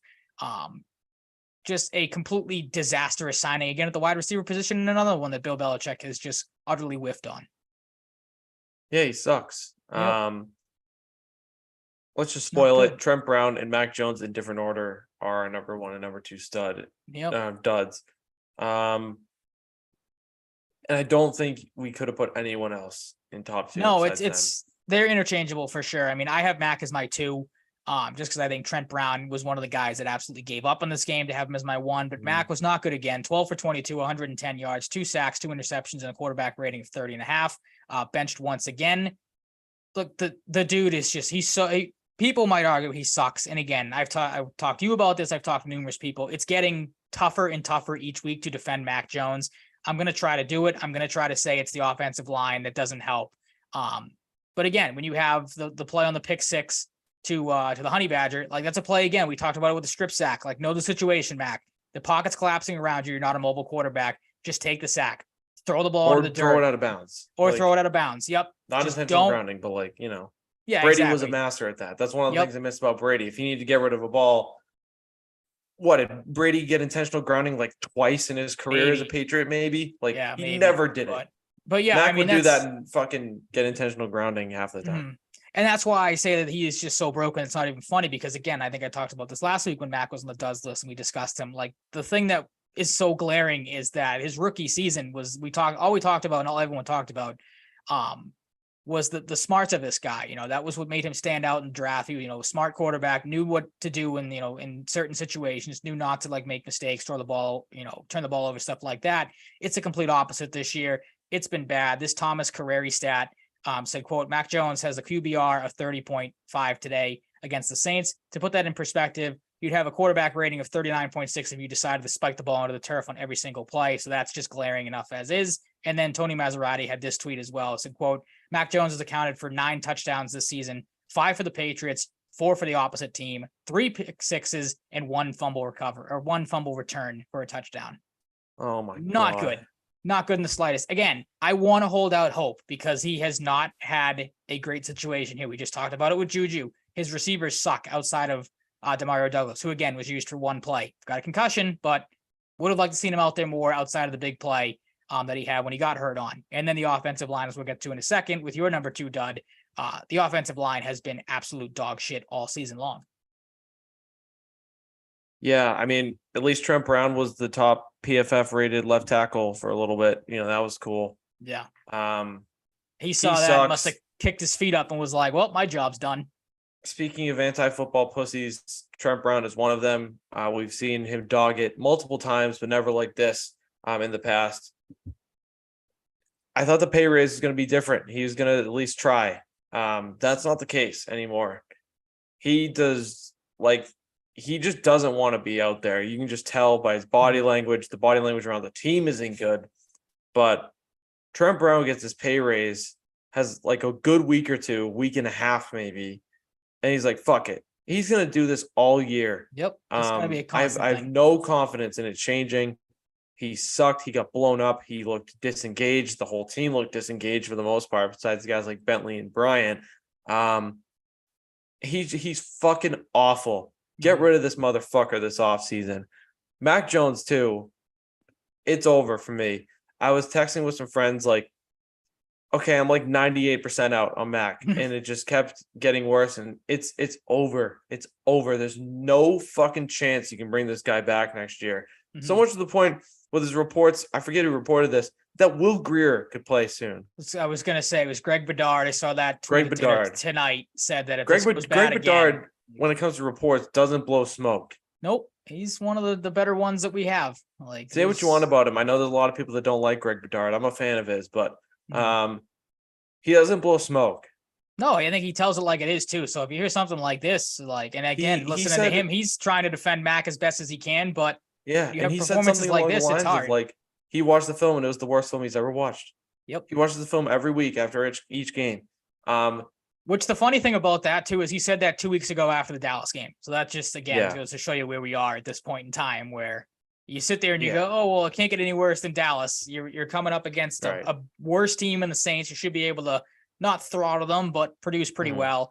And it was worse. You said earlier the worst loss in Bill Belichick's career as a Patriots, or worst loss as a coach in the NFL, coming just a week after that was already set against Dallas. So that's just great to see. What are we going to get this week? I don't think it can get worse. Truck is not out of Mac. I do not agree with you. I'm like I said, I'm holding out hope. I guess if he comes out and plays bad against the Raiders, it's over. Like it. I mean, I guess in hindsight, as you remember, I was not very high on them taking Mac Jones. I expected them to. I did not want them to, and I guess I was right to an extent. Yep. At that time, he came out of college as an intelligent quarterback, good floor, not super high ceiling, most NFL ready guy. And he has turned into an unintelligent, unskilled, and unaware quarterback. He is. Who do you blame for that, though? Do you blame him for it, or do you blame? He has lost his grip on what goes on around him. He has overthrown players constantly. Yep. He makes bad reads. He's becoming one read Mac again. He has lost all of his faculties to me when it comes to football. It is absolutely to blame on the offensive line for a large part of it, not the majority. Bill O'Brien at times has called plays worse than Matt Patricia did. Yeah, these last couple offense was better at this point with Matt Patricia. How, the stat standpoint was better last year. How is that possible? It is incomprehensible to me that it has gotten this bad. I expected the Patriots to win 10 games this year. I expected Mac Jones to struggle at times. I expected the Patriots to win a game or two they probably shouldn't have. That's all gone. This team might win 3 games right now. As it stands, can that change? Absolutely. They're the Patriots. They still have Bill Belichick, who's, not doing his best right now. But they're still the Patriots. Right now, I am saying Patriots anymore. They are the Patriots. Like with Bill Belichick, they have, that identity a little bit, but it's pretty much gone. It's gone. This team will not win more than 5 games right now. It's just not happening. They Not might not win something more than drastic 3. happens, but And at this point, I can't fucking believe I'm saying this. I don't want them to win another game. No, you're fully. It's crazy to say 5 weeks in that you fully want it to be. And I'm Drake with you May, fully. Get Caleb Williams somehow. Tear it all down. If you got to trade Michael Wenu, if you got to trade Kyle Duggar, I would fucking hate that because I love Kyle Duggar. You need to get draft picks. You need to lose games. Drake May is very good. Caleb Williams is one of the best prospects we've seen in the last decade, maybe longer. You need to be bad. You need to embrace this. I don't have faith they will, because Nope. Bill Belichick They're is not- here and he yeah, will they're not not going allow to. it. But this team needs to be bad and probably will be bad for the future, because it's fucking awful right now and it needs to be fixed. And somehow scrounging up an 8 and 9 seasons is not going to help. Truck No, asked in the it's only chat, going to hurt things. Go ahead. yeah. Do you guys think we wanted Fields originally, but the Bears traded up and stole him from us? I do think they had interest, but I don't know how strong it was. But I imagine Bill entertained it because the teams in front of us weren't going QB until Bears traded up.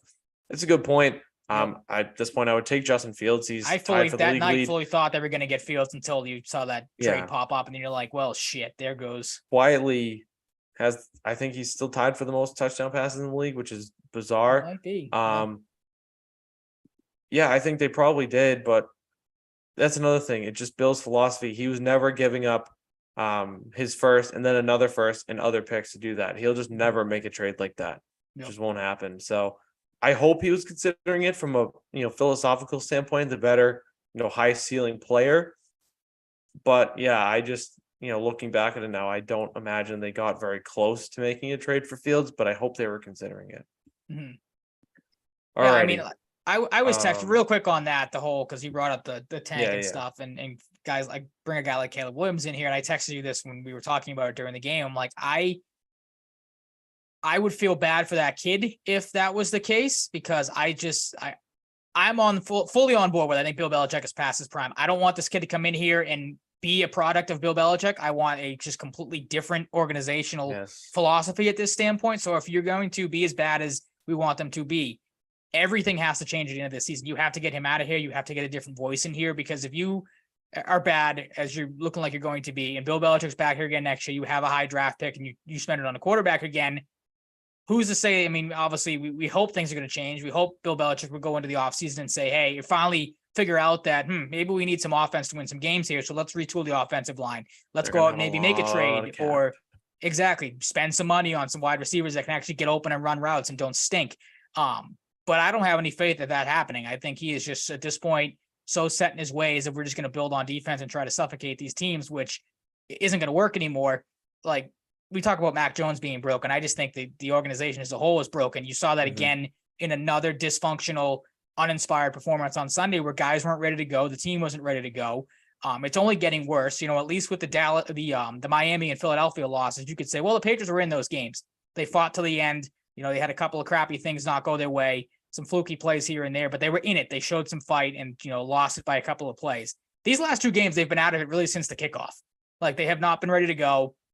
I put that on the coaching staff. I put that on Bill Belichick. You have, as you said, Bill O'Brien make some really, really dumb decisions in this game.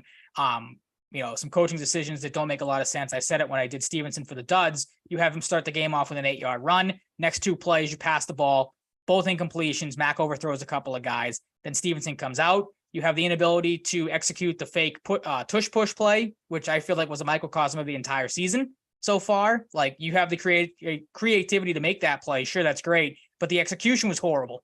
Like, you can't be running that play with a guy like Mac Jones at the helm and an offensive line as bad as it's been. You have who I'm going to start coining him as Bitch Bill, fully on display again in this game, choosing to punt from the Saints 40-yard line when you're on 4th and 3 down 24-0. You need to try to do something to score some points, get some points on the board there, and you punt from the other team's 40. That's inexcusable to me. You have Jabril Peppers, supposed to be a decent special teams guy. He signals for a fair catch on the 5-yard line. So they don't run well. They don't block well. They don't play quarterback well.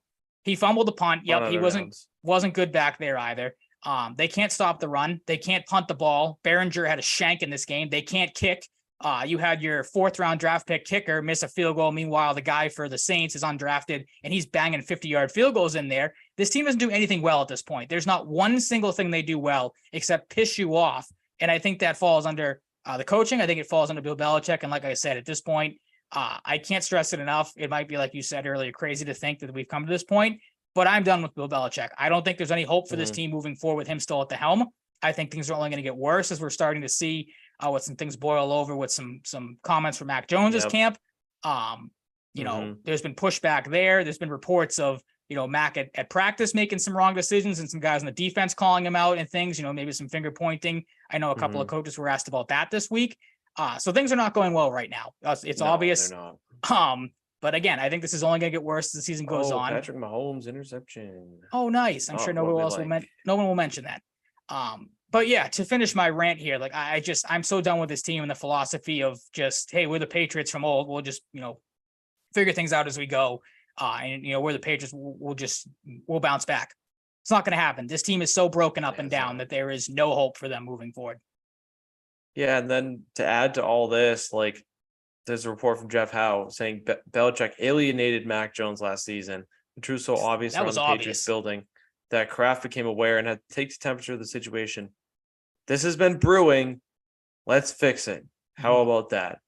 Very cool with it. Where do we want to go next? Just preview the Raiders game?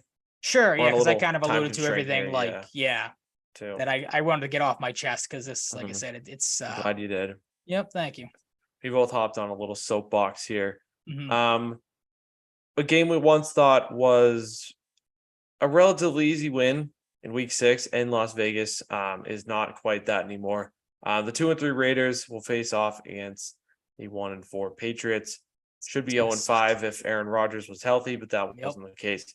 The Raiders are 3-point favorites. That's embarrassing. This team sucks. Talk about a poorly run team. They're poorly run. They have 2 really awesome offensive, studs in Jacobs and Adams. Jacoby Myers has been good. Other than that, they don't have a lot. Their defense isn't good. Besides Max Crosby, Tyree Wilson hasn't done a ton this year. I feel like Trayvon Mayrig's really good. He's a good young safety for them. Other than that, this team isn't capable of building a good defense and a good offensive line. So realistically, the Patriots should be able to beat them. I just don't have the confidence because of the fact that they have Josh Jacobs and Devontae Adams, and the Patriots don't. There's no corners really outside of Jonathan Jones. And good God, I would take Jimmy Garoppolo back in a heartbeat. Yep. He's not playing amazing this year, but I'd take him back with Mac Jones right now in a heartbeat. Oh my God. The Patriots are also littered with injuries. They lost Judon and Gonzalez.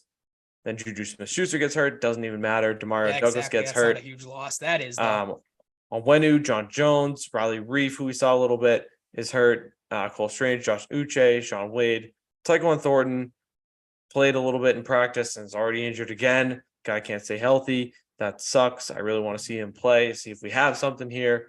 Kyle Duggar has a foot injury. Christian Barmore is hurt. Trent Brown, of course, anti-football pussy, is hurt. Just dropped my chapstick. If you're wondering what that noise was, it fell out of my pocket. This just sets up for an embarrassing loss, and not like an embarrassing 34-0 loss, just losing to a team you should beat. What to say, you good buddy?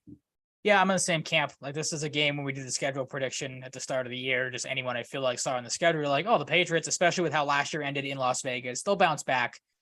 They'll put a hurt on Josh McDaniels because he has not been good as a head coach. Has proven another guy that's proven to have the success of his coaching career be determined by one guy.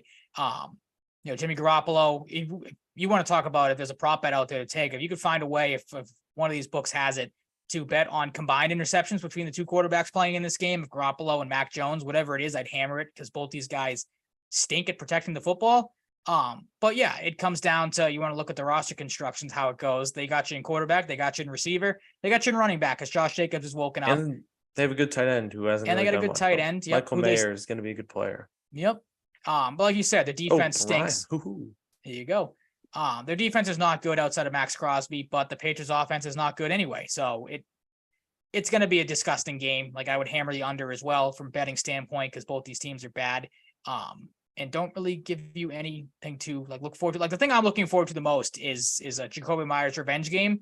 Like, I fully expect him to ball out in this game, because obviously we've talked about with the Patriots before. Like, oh, they'll take away their best, a team's best option. Okay, take away Devontae Adams. I would not hate it. And if I was Josh McDaniels, I'd be game planning for this. I would just beat you over the head with Jacoby Myers all game just to rub salt in the wounds. I'd bet the over Johnson 2 touchdowns. That too. I forget he's there, so maybe a rushing touchdown from him. That'd be hilarious.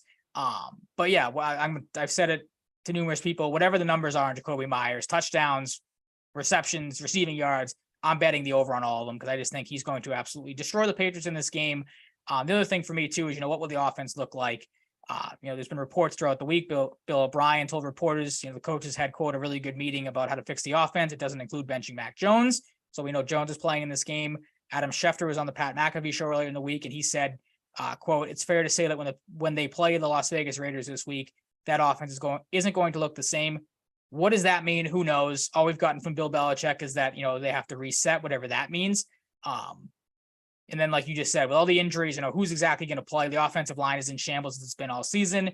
In terms of pass catchers, Juju Smith-Schuster and Demario Douglas, as you said, both dealing with concussions. You were hoping to get Tyquan Thornton back, but he's hurt, made out of glass, made out of, bones, brittle as they can be. Maybe you see Kayshon Boutte again, who's been in the doghouse since week 1. Nice to maybe get him out there, see what he can do in this game. Get one catch.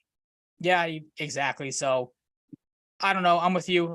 This is a game that I was confident going into the season the Patriots would win, maybe even in a rout if they could figure some things out. But as of right now, I'm not high on them. I don't know if you want to get into predictions unless you have anything else.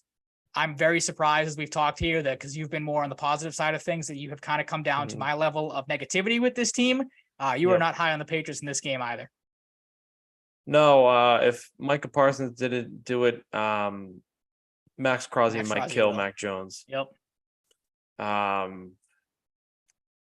This game just is going to suck.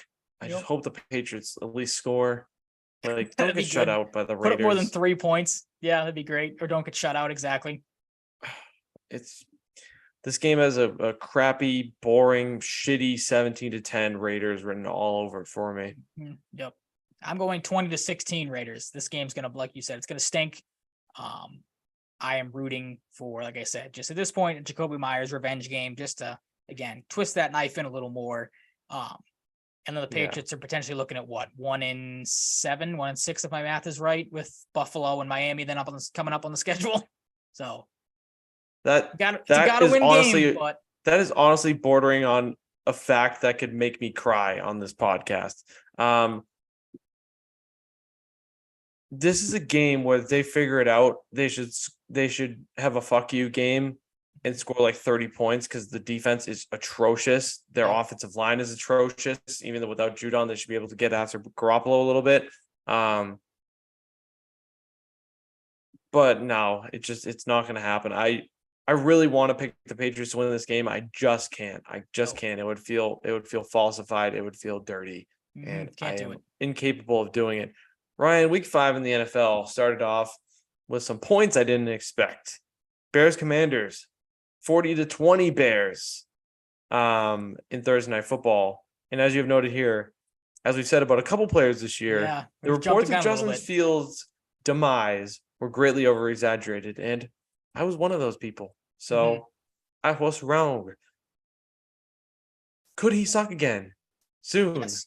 He absolutely could. Yep. But right now, Justin Fields, maybe trading Chase Claypool changes the locker room, and Justin Fields I have this anti-football pussy off my team, and I can stop being distracted by this big Notre Dame doofus fucking idiot who we gave up a 32nd overall pick for some reason. The Bears put up 40 points. I did not expect that to happen once this year, maybe not even next year, because I still think they'll be rebuilding. DJ Moore put together one of the best receiving performances we've seen in a decade. 8 catches, 230 yards, and 3 touchdowns for DJ Moore. Absolutely put the team on his back with Justin Fields. Sam Howell didn't play too bad on the other side, had 388 passing yards, just 1 pick and 2 tutties. And Logan Thomas and Curtis Samuel showed up, but the Bears defense, we've seen the Bears defense look great in years past, in the days of Brian Urlacher, Danny Trevathan, guys like that. Not recently, though. This was a different game for the Bears defense. I believe Tevin Jenkins on the offensive side of the ball, who they took in the second round a couple years ago, made his debut on their O-line. So maybe that helps Justin Fields. Darnell Wright's been awesome. Their first round pick, 9th overall. Been a really good, I think he's mainly played right tackle. I could be wrong. Are the Bears going to get a little momentum going here and win some games? Maybe. I don't know. But right now, you're feeling a lot better if you're a Bears fan than you were a couple weeks ago. Yeah, absolutely. I think the biggest thing maybe might be overlooked, it's not nearly the craziest thing when it comes to the NFL, but like all Justin Fields touchdowns were passing touchdowns, I'm pretty sure. So guy can throw the football a little bit here. Now, mainly, yeah, that was because Figuring it DJ out, Moore man. dominated, but yeah, he has figured it out on the fly. I think just as like we said, the reports of his death were greatly exaggerated, or greatly exaggerated rather. We maybe jumped the gun on the Commanders a little bit here, saying that they were a solid football team with a good defense because they've gotten torched at times and have not looked great the last couple of outings. But like you said, there was some positives. Sam Howell played pretty well in a losing effort, and to get some production from Logan Thomas and Curtis Samuel, who've been kind of up and down. Good to see there. Terry McLaurin obviously was shut out or was shut down pretty well by the Bears as well. So that was kind of tough to see. But yeah, two teams that are in very weird spots because the Bears obviously not gotten off to a great start and have picked it up of late. The Commanders were the opposite. Very interesting to see where those two teams head, going into week 6. Yeah, agreed. Ryan, the London game, Jaguars and Bills, was one I was quite wrong about. Remember when I said I wanted to pick the Jaguars and we both talked me out of it? I was like, but they're home technically.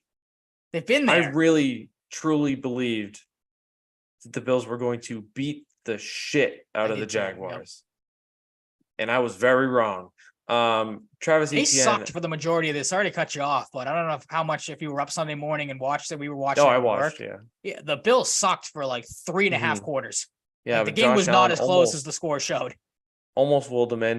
It was like the third quarter, and it was 11-7, and the over/under total was 26.5. Like I should have put $1,000 on that. Mm-hmm. Josh Allen fought at the end a little bit, just wasn't enough. It was a weird onside kick. If it bounced a little lower, Gabe Davis was right there to potentially take it to the house, which I don't think I've ever seen a team do on an onside kick. That would have been amazing. I can't remember the last time I saw an onside kick recovered, to be honest. It doesn't happen that much. I hate that play so much.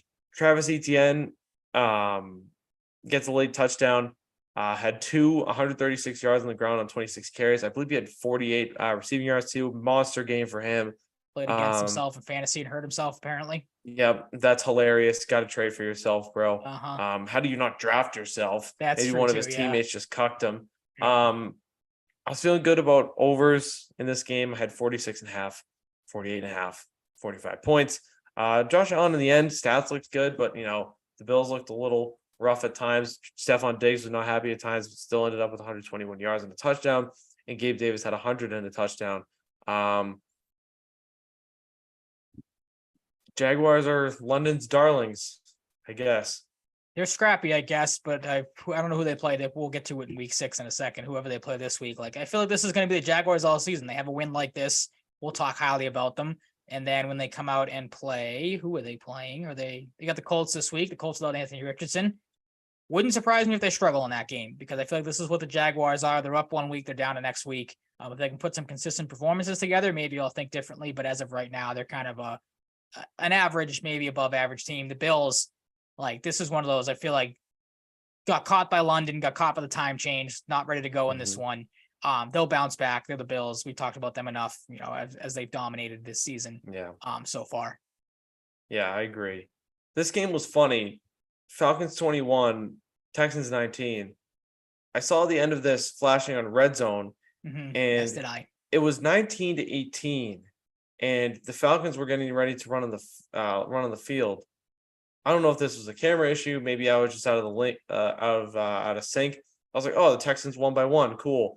And then I looked like 5 minutes later. I was like, "Oh wait, the Falcons hit a field goal. What the hell happened? Yeah. Did Red Zone make an issue? Does my brain have an issue there? Could be both. I don't know."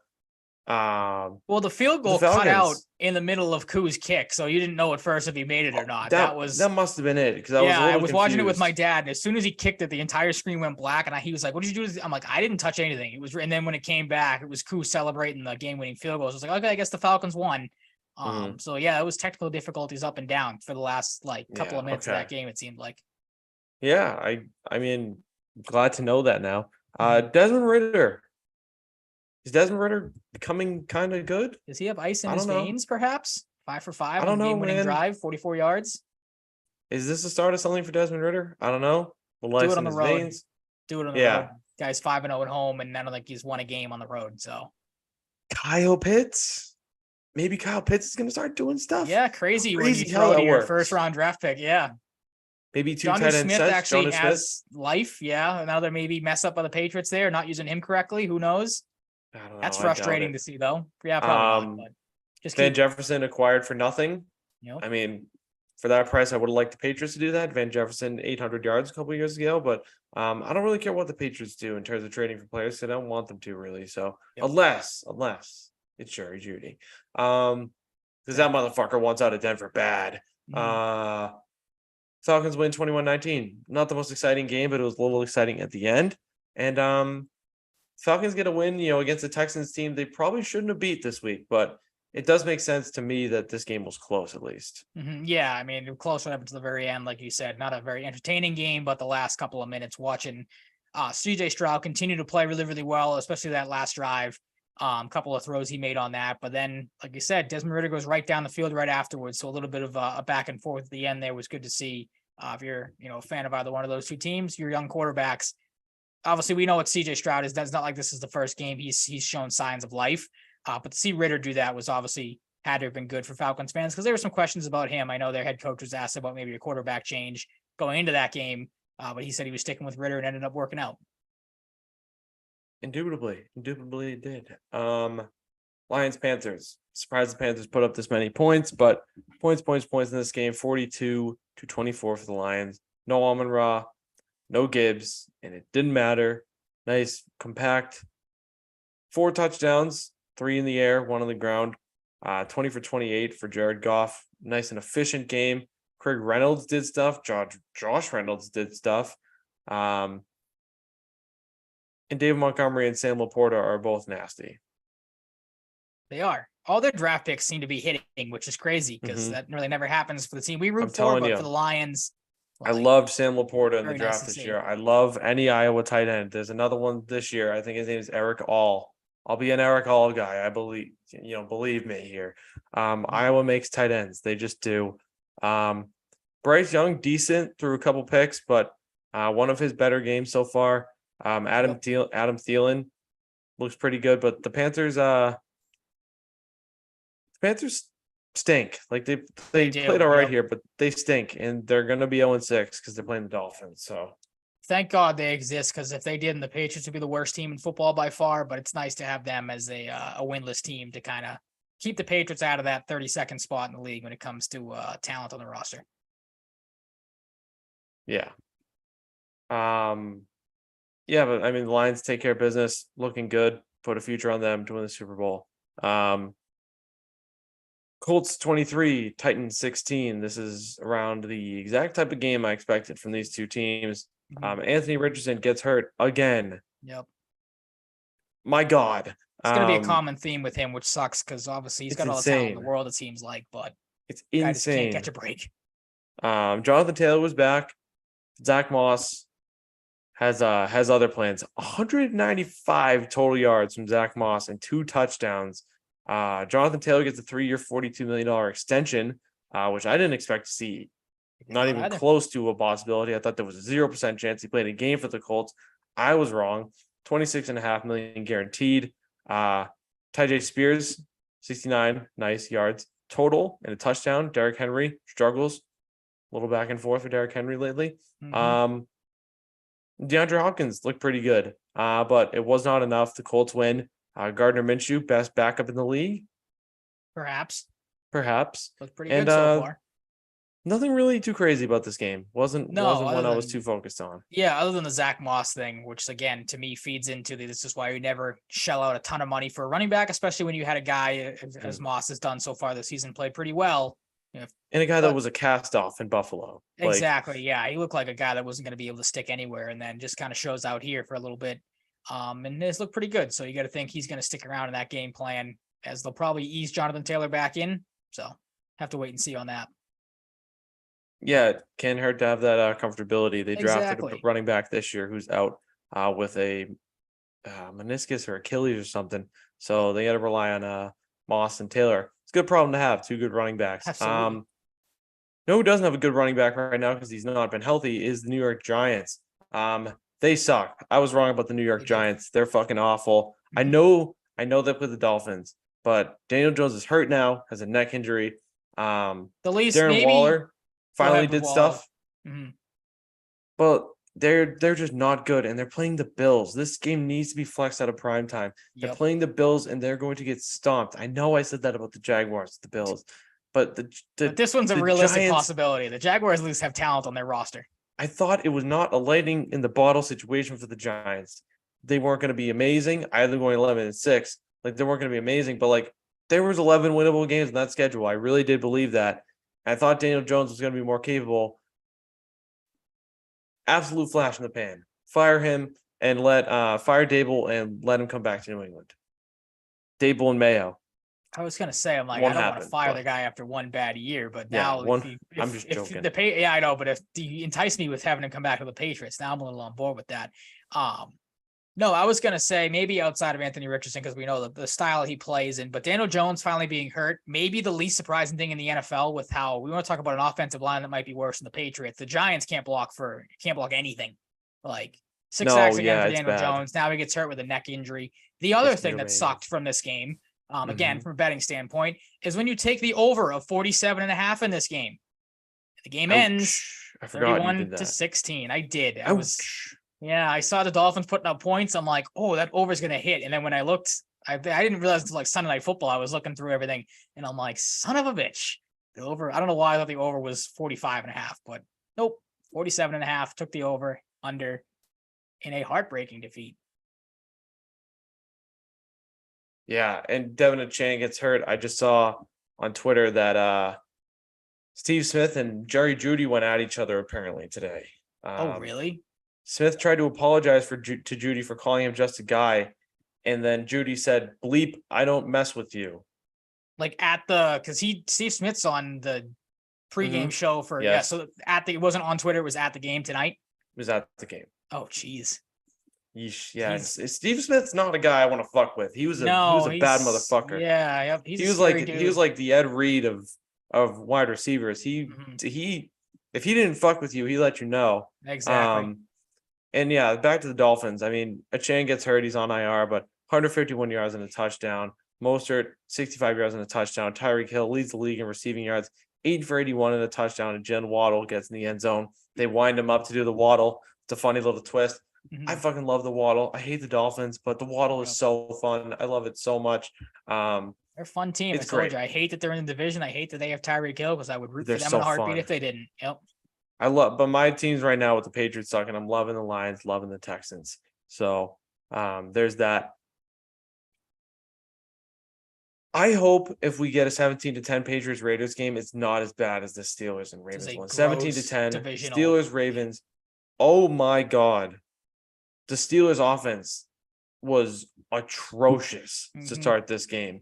But George Pickens ends up with 6 to 130 for a touchdown. Can't say that after a tough offensive start for anyone on the Patriots because that just doesn't happen.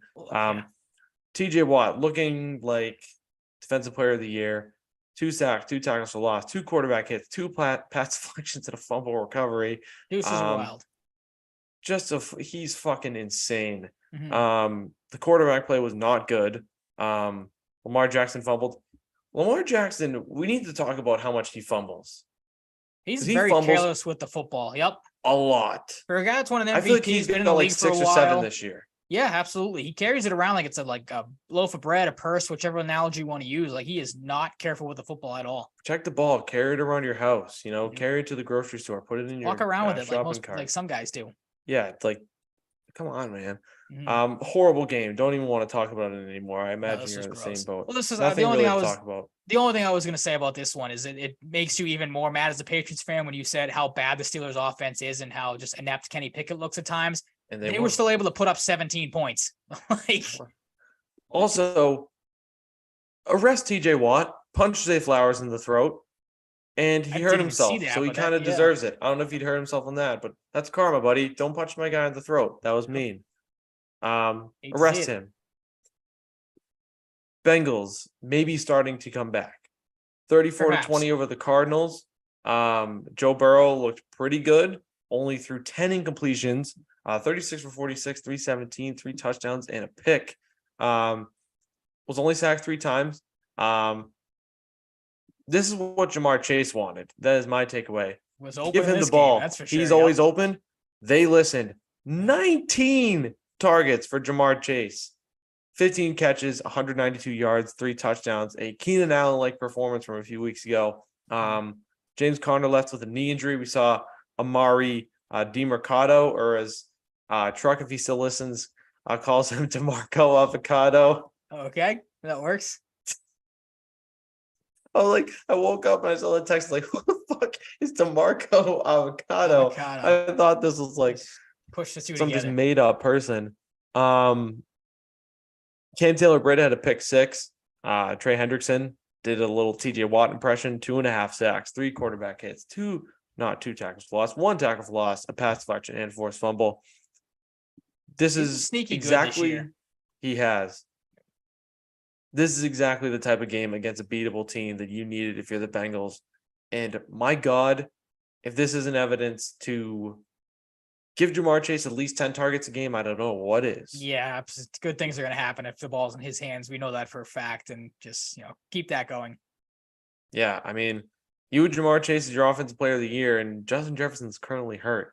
So maybe games like this. Good right now. I don't know if you put any money down on that, but you're looking pretty good right now. For some reason, when I looked, the only thing I could bet on was offensive rookie of the year, defensive rookie of the year, and the MVP. It was like, where are the other awards? So that didn't make a whole lot of sense to me. I think Tyreek Hill has something to say about that. He does. Right yep. now. That's Ridiculous, man. Bad person, ridiculous football player. Mm-hmm. Eagles 23, Rams 14. I almost said 4. That would have been funny. 2 safeties. Wow. I thought Rams 4.5 was a lock in this game. It was not.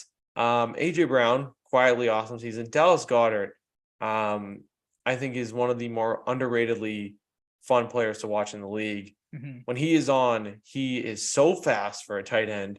I love watching Dallas Goedert. I dream of him on the Patriots. He's such an underrated football player. Jalen Carter was talking about the crowd noise or something. I think he said it was so loud, it was like deafening, or like something like you can't even hear shit sometimes in the field, whatever. The crowd was loud. The Eagles offense wasn't super loud, but they did enough to beat the Rams here, who got Cooper Kupp back. Jalen Carter had two sacks, 2 tackles for loss, 2 quarterback hits. Son Reddick had 2 sacks, 2 tackles for loss, and 3 quarterback hits. Cooper Kupp had 8 and 118 in his return. It'll be interesting to see how him and Puka Nacua split the workload. We saw Tutu Atwell get in the end zone. Puka Nacua had 7 for 71 and a touchdown. Still looking awesome. The Rams, they're going to be competitive. Now that they got Kupp back, they were competitive before they get Kupp back. The Rams might be surprising some people right now, but this was a good game. Not a super high-scoring game, but a game I enjoyed watching. Yeah, absolutely. Back and forth, 2 very tough teams, very similar teams, both scrappy. Look, if Nacua and Kupp can continue to play well and play off each other pretty well, then I think the Rams definitely got something there. Is a pretty solid, arguably one of the better 1-2 punches in the NFL at the receiver position. Now, if a guy like Kyron Williams can step up, because he's kind of been hot and cold really so far. Yeah, like that's an offense that if they get everything clicking in the right direction, or heading in the right direction, however you want to look at it, Rams could continue to surprise some people. Like they're a team that's probably going to be in it right up until the very end. Yeah, I don't even think I've seen Cam Akers touch the field for them. That's because he's on the Vikings. Oh yeah, what am I thinking of? I'm thinking of LA. He really hasn't touched the field for them either. So I was thinking I meant to mention the fact that he was on the Vikings, and I skipped over that fact because I was thinking of Rams running backs and former Rams running backs. Yep. My mistake. Jets Broncos 31-21 Jets. Things are working a little bit under Zach Wilson. I'd rather have him right now than Mac Jones, which is an absolutely fucking preposterous thing to say. But I think I agree with you. Yep. Brees Hall is not being limited anymore, and he said, "I'm just going to go run for 177 yards," and I liked that. Even though my fantasy team took its first loss with him on it, I played a team with 163 points, and I had 146, so I lost. That sucks. That's the worst. Yep. 146, 144, whatever, doesn't matter. Greg Zuerlein, kicker love, hit all 7 of his kicks, 5 field goals and 2 extra points. Jaleel McLaughlin stepped up for them. We'll see. I don't really see much from the running game tonight, but it's him and Pirine. I was just and I believe Javonte Williams is playing. He was active. Too. Yeah, I got to look. He's on. one of my fantasy teams. I'll tell you right now how he's doing. Javonte Williams has 4 carries for 33 yards. Oh, okay. Javonte Williams. There you go. I do not know what Jaleel Just McLaughlin has defense. done. What are you saying? I said I do not know what Jaleel McLaughlin has done. P. Ryan has not touched the ball once. Okay, good. Nice. And never mind. That's Clyde Edwards-Helaire. We'll get back to Jaleel McLaughlin in a little bit. Yes. Jets defense was good. 4 sacks, 7 quarterback hits, 7 tackles for loss, 4 pass deflections, 2 forced fumbles, and a fumble recovery, and a 39-yard touchdown for Bryce Hall. And the Broncos defense sucks. They allowed 234 yards on the ground. They're not good. Not in the slightest. Jaleel McLaughlin has 5 for 25, by the way. Okay, all right. They're running the ball pretty even split for both running backs, which you kind of expected with Williams back. Yes. Taylor Swift was not at the game, Ryan. Chiefs 27, Vikings 20, but the biggest loss here is not seeing Taylor Swift. Travis Kelce, foot injury. Nope, just kidding. Yep. Justin Jefferson, hamstring injury. Not kidding. Not injury. Great for my fantasy team, countless others. For the league. Sucks that he is hurt. This is about what I expected. Maybe a little more points, but a relatively close game. But the Vikings making a staunch return to the playoffs with 12 to 13 wins is looking pretty tough. It is very funny, very timely. In case you were wondering, Taylor Swift is at the game tonight, apparently. My buddy just texted in our other fantasy football group chat. I hope Kelce tears his ACL in front of Taylor. So not a very nice thing to hope for a player. Why did she not go to this game, Ryan? I thought they broke up. Everybody's like, oh my God, they broke up. I don't know. I don't care. Why was Taylor not at the game, Ryan?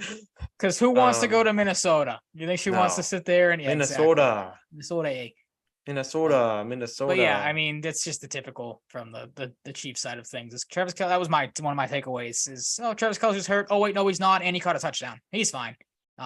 There are no such things as legitimate injuries with the Kansas City Chiefs. And again, the NFL continuing to be biased towards the Kansas City Chiefs with the picking up of the pass interference flag and then not flagging L'Jarius Sneed for taking his helmet off on the field, even though they did that for TJ Watt earlier in the game when he had the either fumble recovery or whatever he did against Lamar Jackson, where he was celebrating that.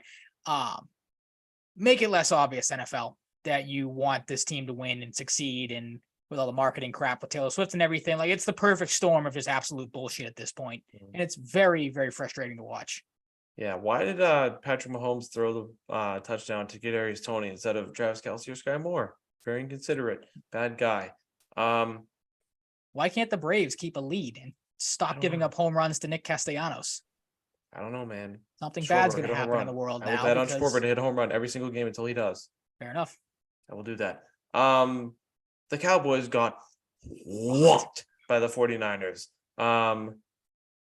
3 catches, 3 touchdowns for George Kittle in a fuck Dallas shirt that he's probably going to get fined for. Love the man even more than I possibly ever could have. Brock Purdy is going to keep putting games like this together where he doesn't have a lot of pass attempts, but he completes a lot of them and has 3 or 4 touchdowns. He did that today or last week. 17 for 24, 252, and 4 touchdowns, no picks. Christian McCaffrey gets in the end zone. Jordan Mason gets in the end zone. Don't know who that is. And their defense dominates. Dak Prescott sucked largely because he got sacked 4 times, picked off 3 times, quarterback hits with 9, 6 tackles for loss, 6 pass deflections, forced fumble, and a fumble recovery. Yeah, just an all-around humbling experience for those Cowboys. Not good. I expected the 49ers to win because the 49ers are the better all-around team, but this was completely eye-opening. 49ers might have a shot at perfection. Their schedule does not get all that harder as the season goes on. There's a couple of games in the middle where they have a couple. I think it's Seattle 2 out of the 3 weeks, and there's somebody else pretty good mixed in there as well. But other than that, I want to keep an eye on those 49ers. They do play the Eagles, though. That's what it was. I think it's Seahawks, Eagles, Seahawks for a 3-week stretch. So that might be tough, but gut punch time. Yep. Maybe not though, because the 49ers are really good. Stinky fart game. Raiders, Packers. Max Crosby played really good. So did Robert Spillane. 2 picks and 9 tackles. Crosby 5 tackles, a sack, 4 tackles for loss, and a QB hit. I want to stop that guy. And I was right about Jordan Love. He sucks. Does he though? Because he's got the same. I said it to my dad watching the game. He's got the same disease Mac Jones has. First couple weeks was pretty good. 6 touchdowns, no picks. Last 3 weeks, 2 touchdowns, 6 picks. I don't know what to make of him because he shows you signs sucks. where he can. You Ryan, just I have ready the to. answer. I have the answer. Okay, He sucks. I'm gonna wait and see mode with him. I'm gonna give it I think he to maybe the sucks. midway point because again he has shown glimpses of being half decent. But then there's been I times think- where he shows like, what are you doing out there? Like in this game with the 3 interceptions. What are you doing? But I think he sucks. Okay. But we'll We see. shall see. I've been wrong before, Ryan. I've been wrong before. this is true, as have I. Yeah, it's okay. It's part of life. Josh Jacobs, Jacoby Myers played good. The Raiders were favored in this game, which was questionable to some, but now we know why. Vegas rigs the games. That's just how it is. AJ Dillon did something this year. Cool to see. Right as I dropped him. Right as I dropped him. Yep. I traded him. I traded him and freaking Jalen Waddle. Jalen Waddle scores a touchdown.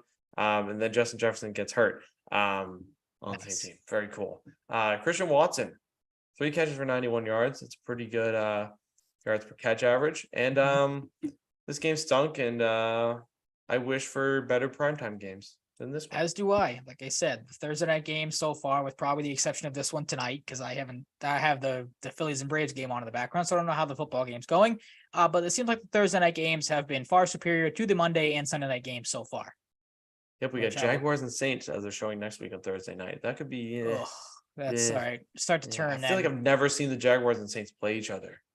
That's like an uncommon one. I feel like. Yeah. Ryan, we have very similar picks for we our do winners again. for week I tried to change it up a little bit last second, so I did make some changes to my picks. Again, to recap, it was a pretty average week for the both of us. It literally was an average week for the both of us last week. We both went 7-7. To put my record on the year at 50-28, yours at 45-33. So you are closing the gap very quickly after kind of a slow start, but not really because we've kind of had similar picks as the weeks have gone on. Yes. Broncos Chiefs, easy one. Chiefs Broncos right just now. kidding. Chiefs. They're up right now 10-0. Mm-hmm. Any thoughts from you? No, I will not psych myself up like I did with the Jaguars and the Bills last week. I'm not going to try to be funny. It's Chiefs all the way. I think Mahomes is like 11-0 against the Broncos in his career. The Chiefs have won the last 11 straight matchups, whatever it is. They dominate Denver, and rightfully so, because the Broncos are not good. No, they're not. Ravens and Titans, really wanted to go Titans in this game, but I am incapable of doing so. I'm going with the Ravens because they are the better football team. Yep, which means the Titans will probably win, because I feel like every time we've done this and we've gone against the Titans, they surprise us and come out with a sneaky win. But I think the Ravens going to bounce back here. Lamar hopefully learns how to hold on to the football, and their receivers, as we didn't really touch on, but we don't need to spend too much time on, their receivers don't drop 7 passes like they did in this past game against the Steelers. Good point. Yep. Good point. Commanders Falcons. I'm going with the Commanders. I think they bounce back. I had them. Go ahead. Sorry. Beat the Falcons in a close one. I'm going the opposite. This is one of the few that we differ on. I did have Commanders at first, but like I said, I wanted to be different. Wanted to, spice it up a little bit here. Falcons at home. As we know, Desmond Ridder is undefeated at home, so maybe he keeps that streak alive. Falcons defense has kind of shown some stuff of late. The Commanders, as we talked about, have been struggling a little bit. Falcons run defense has been good. The Commanders, can Brian Robinson get going again after a hot start? He's kind of cooled off a little bit. And their pass catching has been up in the air. Like I said, McLaurin has not been great of late. Curtis Samuel has been, so maybe you get a flip there, and McLaurin starts to figure it out a little bit. But I'm going to stick with the Falcons. Going to stick with Ridder at home, and until I'm proven wrong. Yeah, Russell Wilson a couple plays ago just threw right into George Kalafdis' hands for a deflection, so that's good. Fantastic. Play Heineke for fun. Heineke revenge game. Headband Heineke. Vikings Bears. This is the Bears. No Justin Jefferson. Bears. The Vikings have underachieved. I'm going with the Bears staying hot here and winning at home. As am I, which is crazy and to I say hope, at this point. I hope it happens, because I think the Vikings will finish better than the Bears. But if the Bears win, could help the Patriots with draft position. That's true.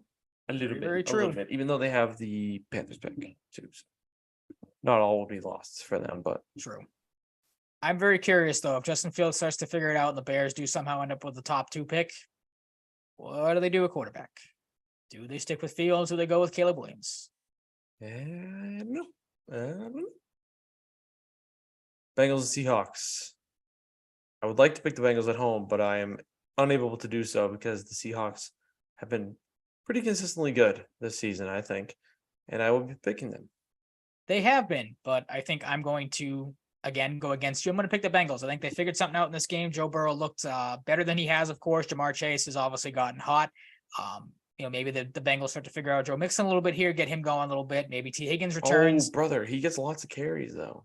He does, but he just does not seem to either find the end zone or put together some solid rushing numbers. Seahawks, maybe they come out a little sluggish after the bye week, and the Bengals maybe surprise them a little bit here. Gino, I don't think is 100% either. I saw he was questionable, so maybe that's an injury that lingers with him, and the Bengals catch a break in that department. Food for thought. 49ers, they're playing the Browns. Sean Watson might not play. It's just the simplest way to put it. There's no other really need to go into it.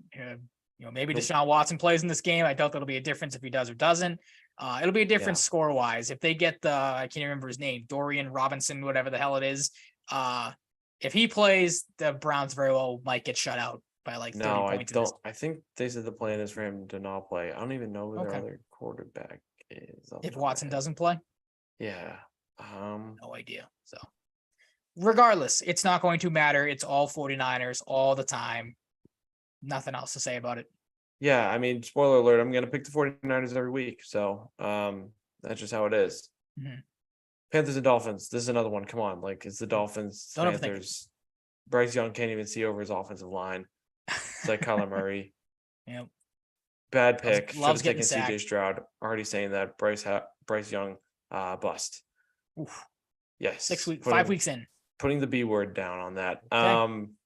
Colts and Jaguars. It's the Jaguars. It's another one. AFC South could absolutely go either way. It's gonna be a tie. I might have picked this game to be a tie. You might have. I might have. Yep. I might have. One of these Colts Jaguars games, you definitely did. I think so. Okay. But maybe he was like Colts Falcons or something. I don't know. Oh, maybe. Yeah, it was the Colts were involved somehow. I know that. I don't know if they play each other, but I don't know if the Colts will tie at this point anymore. Gardner Minshew's kind of nice with it. He is. I would be more confident in picking the Colts if they had Richardson in this game, though. But I'm going to stick with you. I'm going to go with the Jaguars. Better team right now on paper.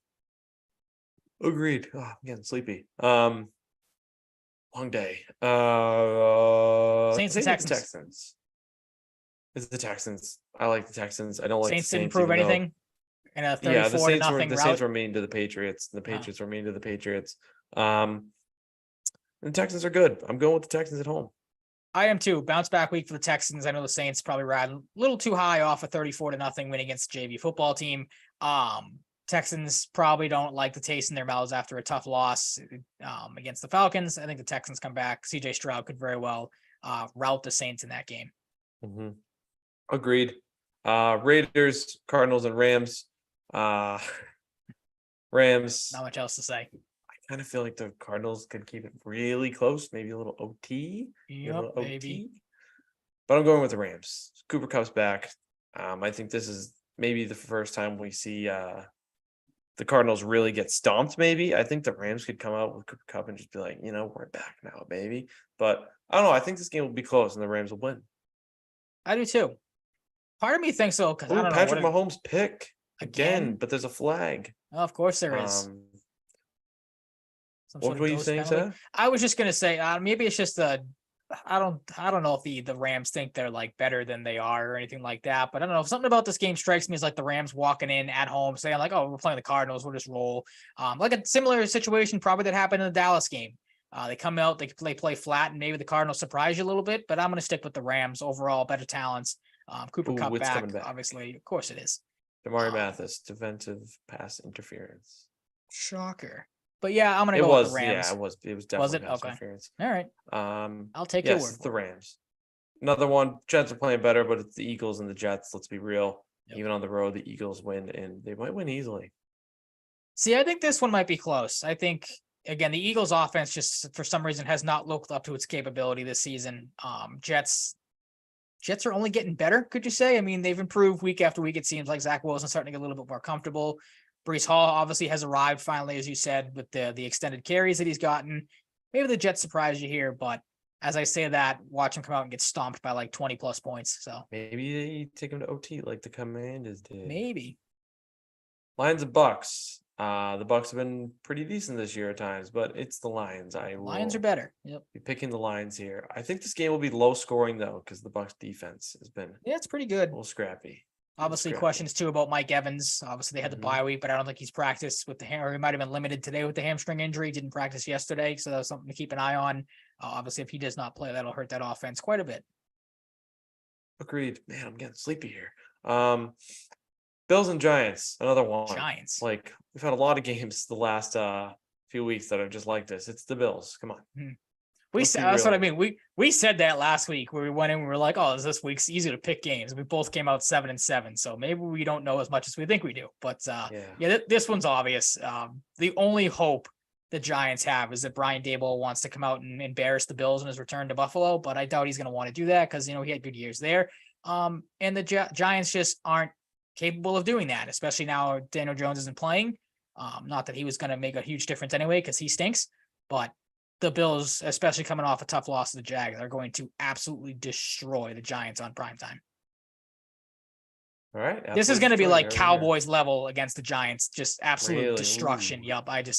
I'm hoping I get about like 70 combined points between Josh Allen and Stephon Diggs for my work league. Nice. It would be nice. Cowboys and Chargers. We differ here. I will be going with the Cowboys. Bounce back game. Two morons coaching in prime time. And I think Brandon Staley will be the bigger moron, and the Cowboys will win in a close one. And bounce back. A great way to look at it. Two very good pass rushers this year, and Micah Parsons and Khalil Mack's been good for the Chargers. And Bosa is Bosa. And Bosa, yep. I don't know why I said Mack over Bosa first. That was a strange, but I think I just have the 6 sack. Yeah, I have the 6 sack game on my mind from Khalil Mack. Maybe the return of Austin Eckler. He's supposed to be back. I think he said he's 99% sure he's going to play in this game, so that'll be a huge boost for the Chargers, and that's why I'm picking them. I don't know if Bosa's playing. Is Bosa hurt? Bosa did not participate in practice today. He has not played since the 24th. Okay, that throws a little bit of a wrinkle into things. But we've seen Khalil Mack get 6 sacks, so maybe they'll do that again.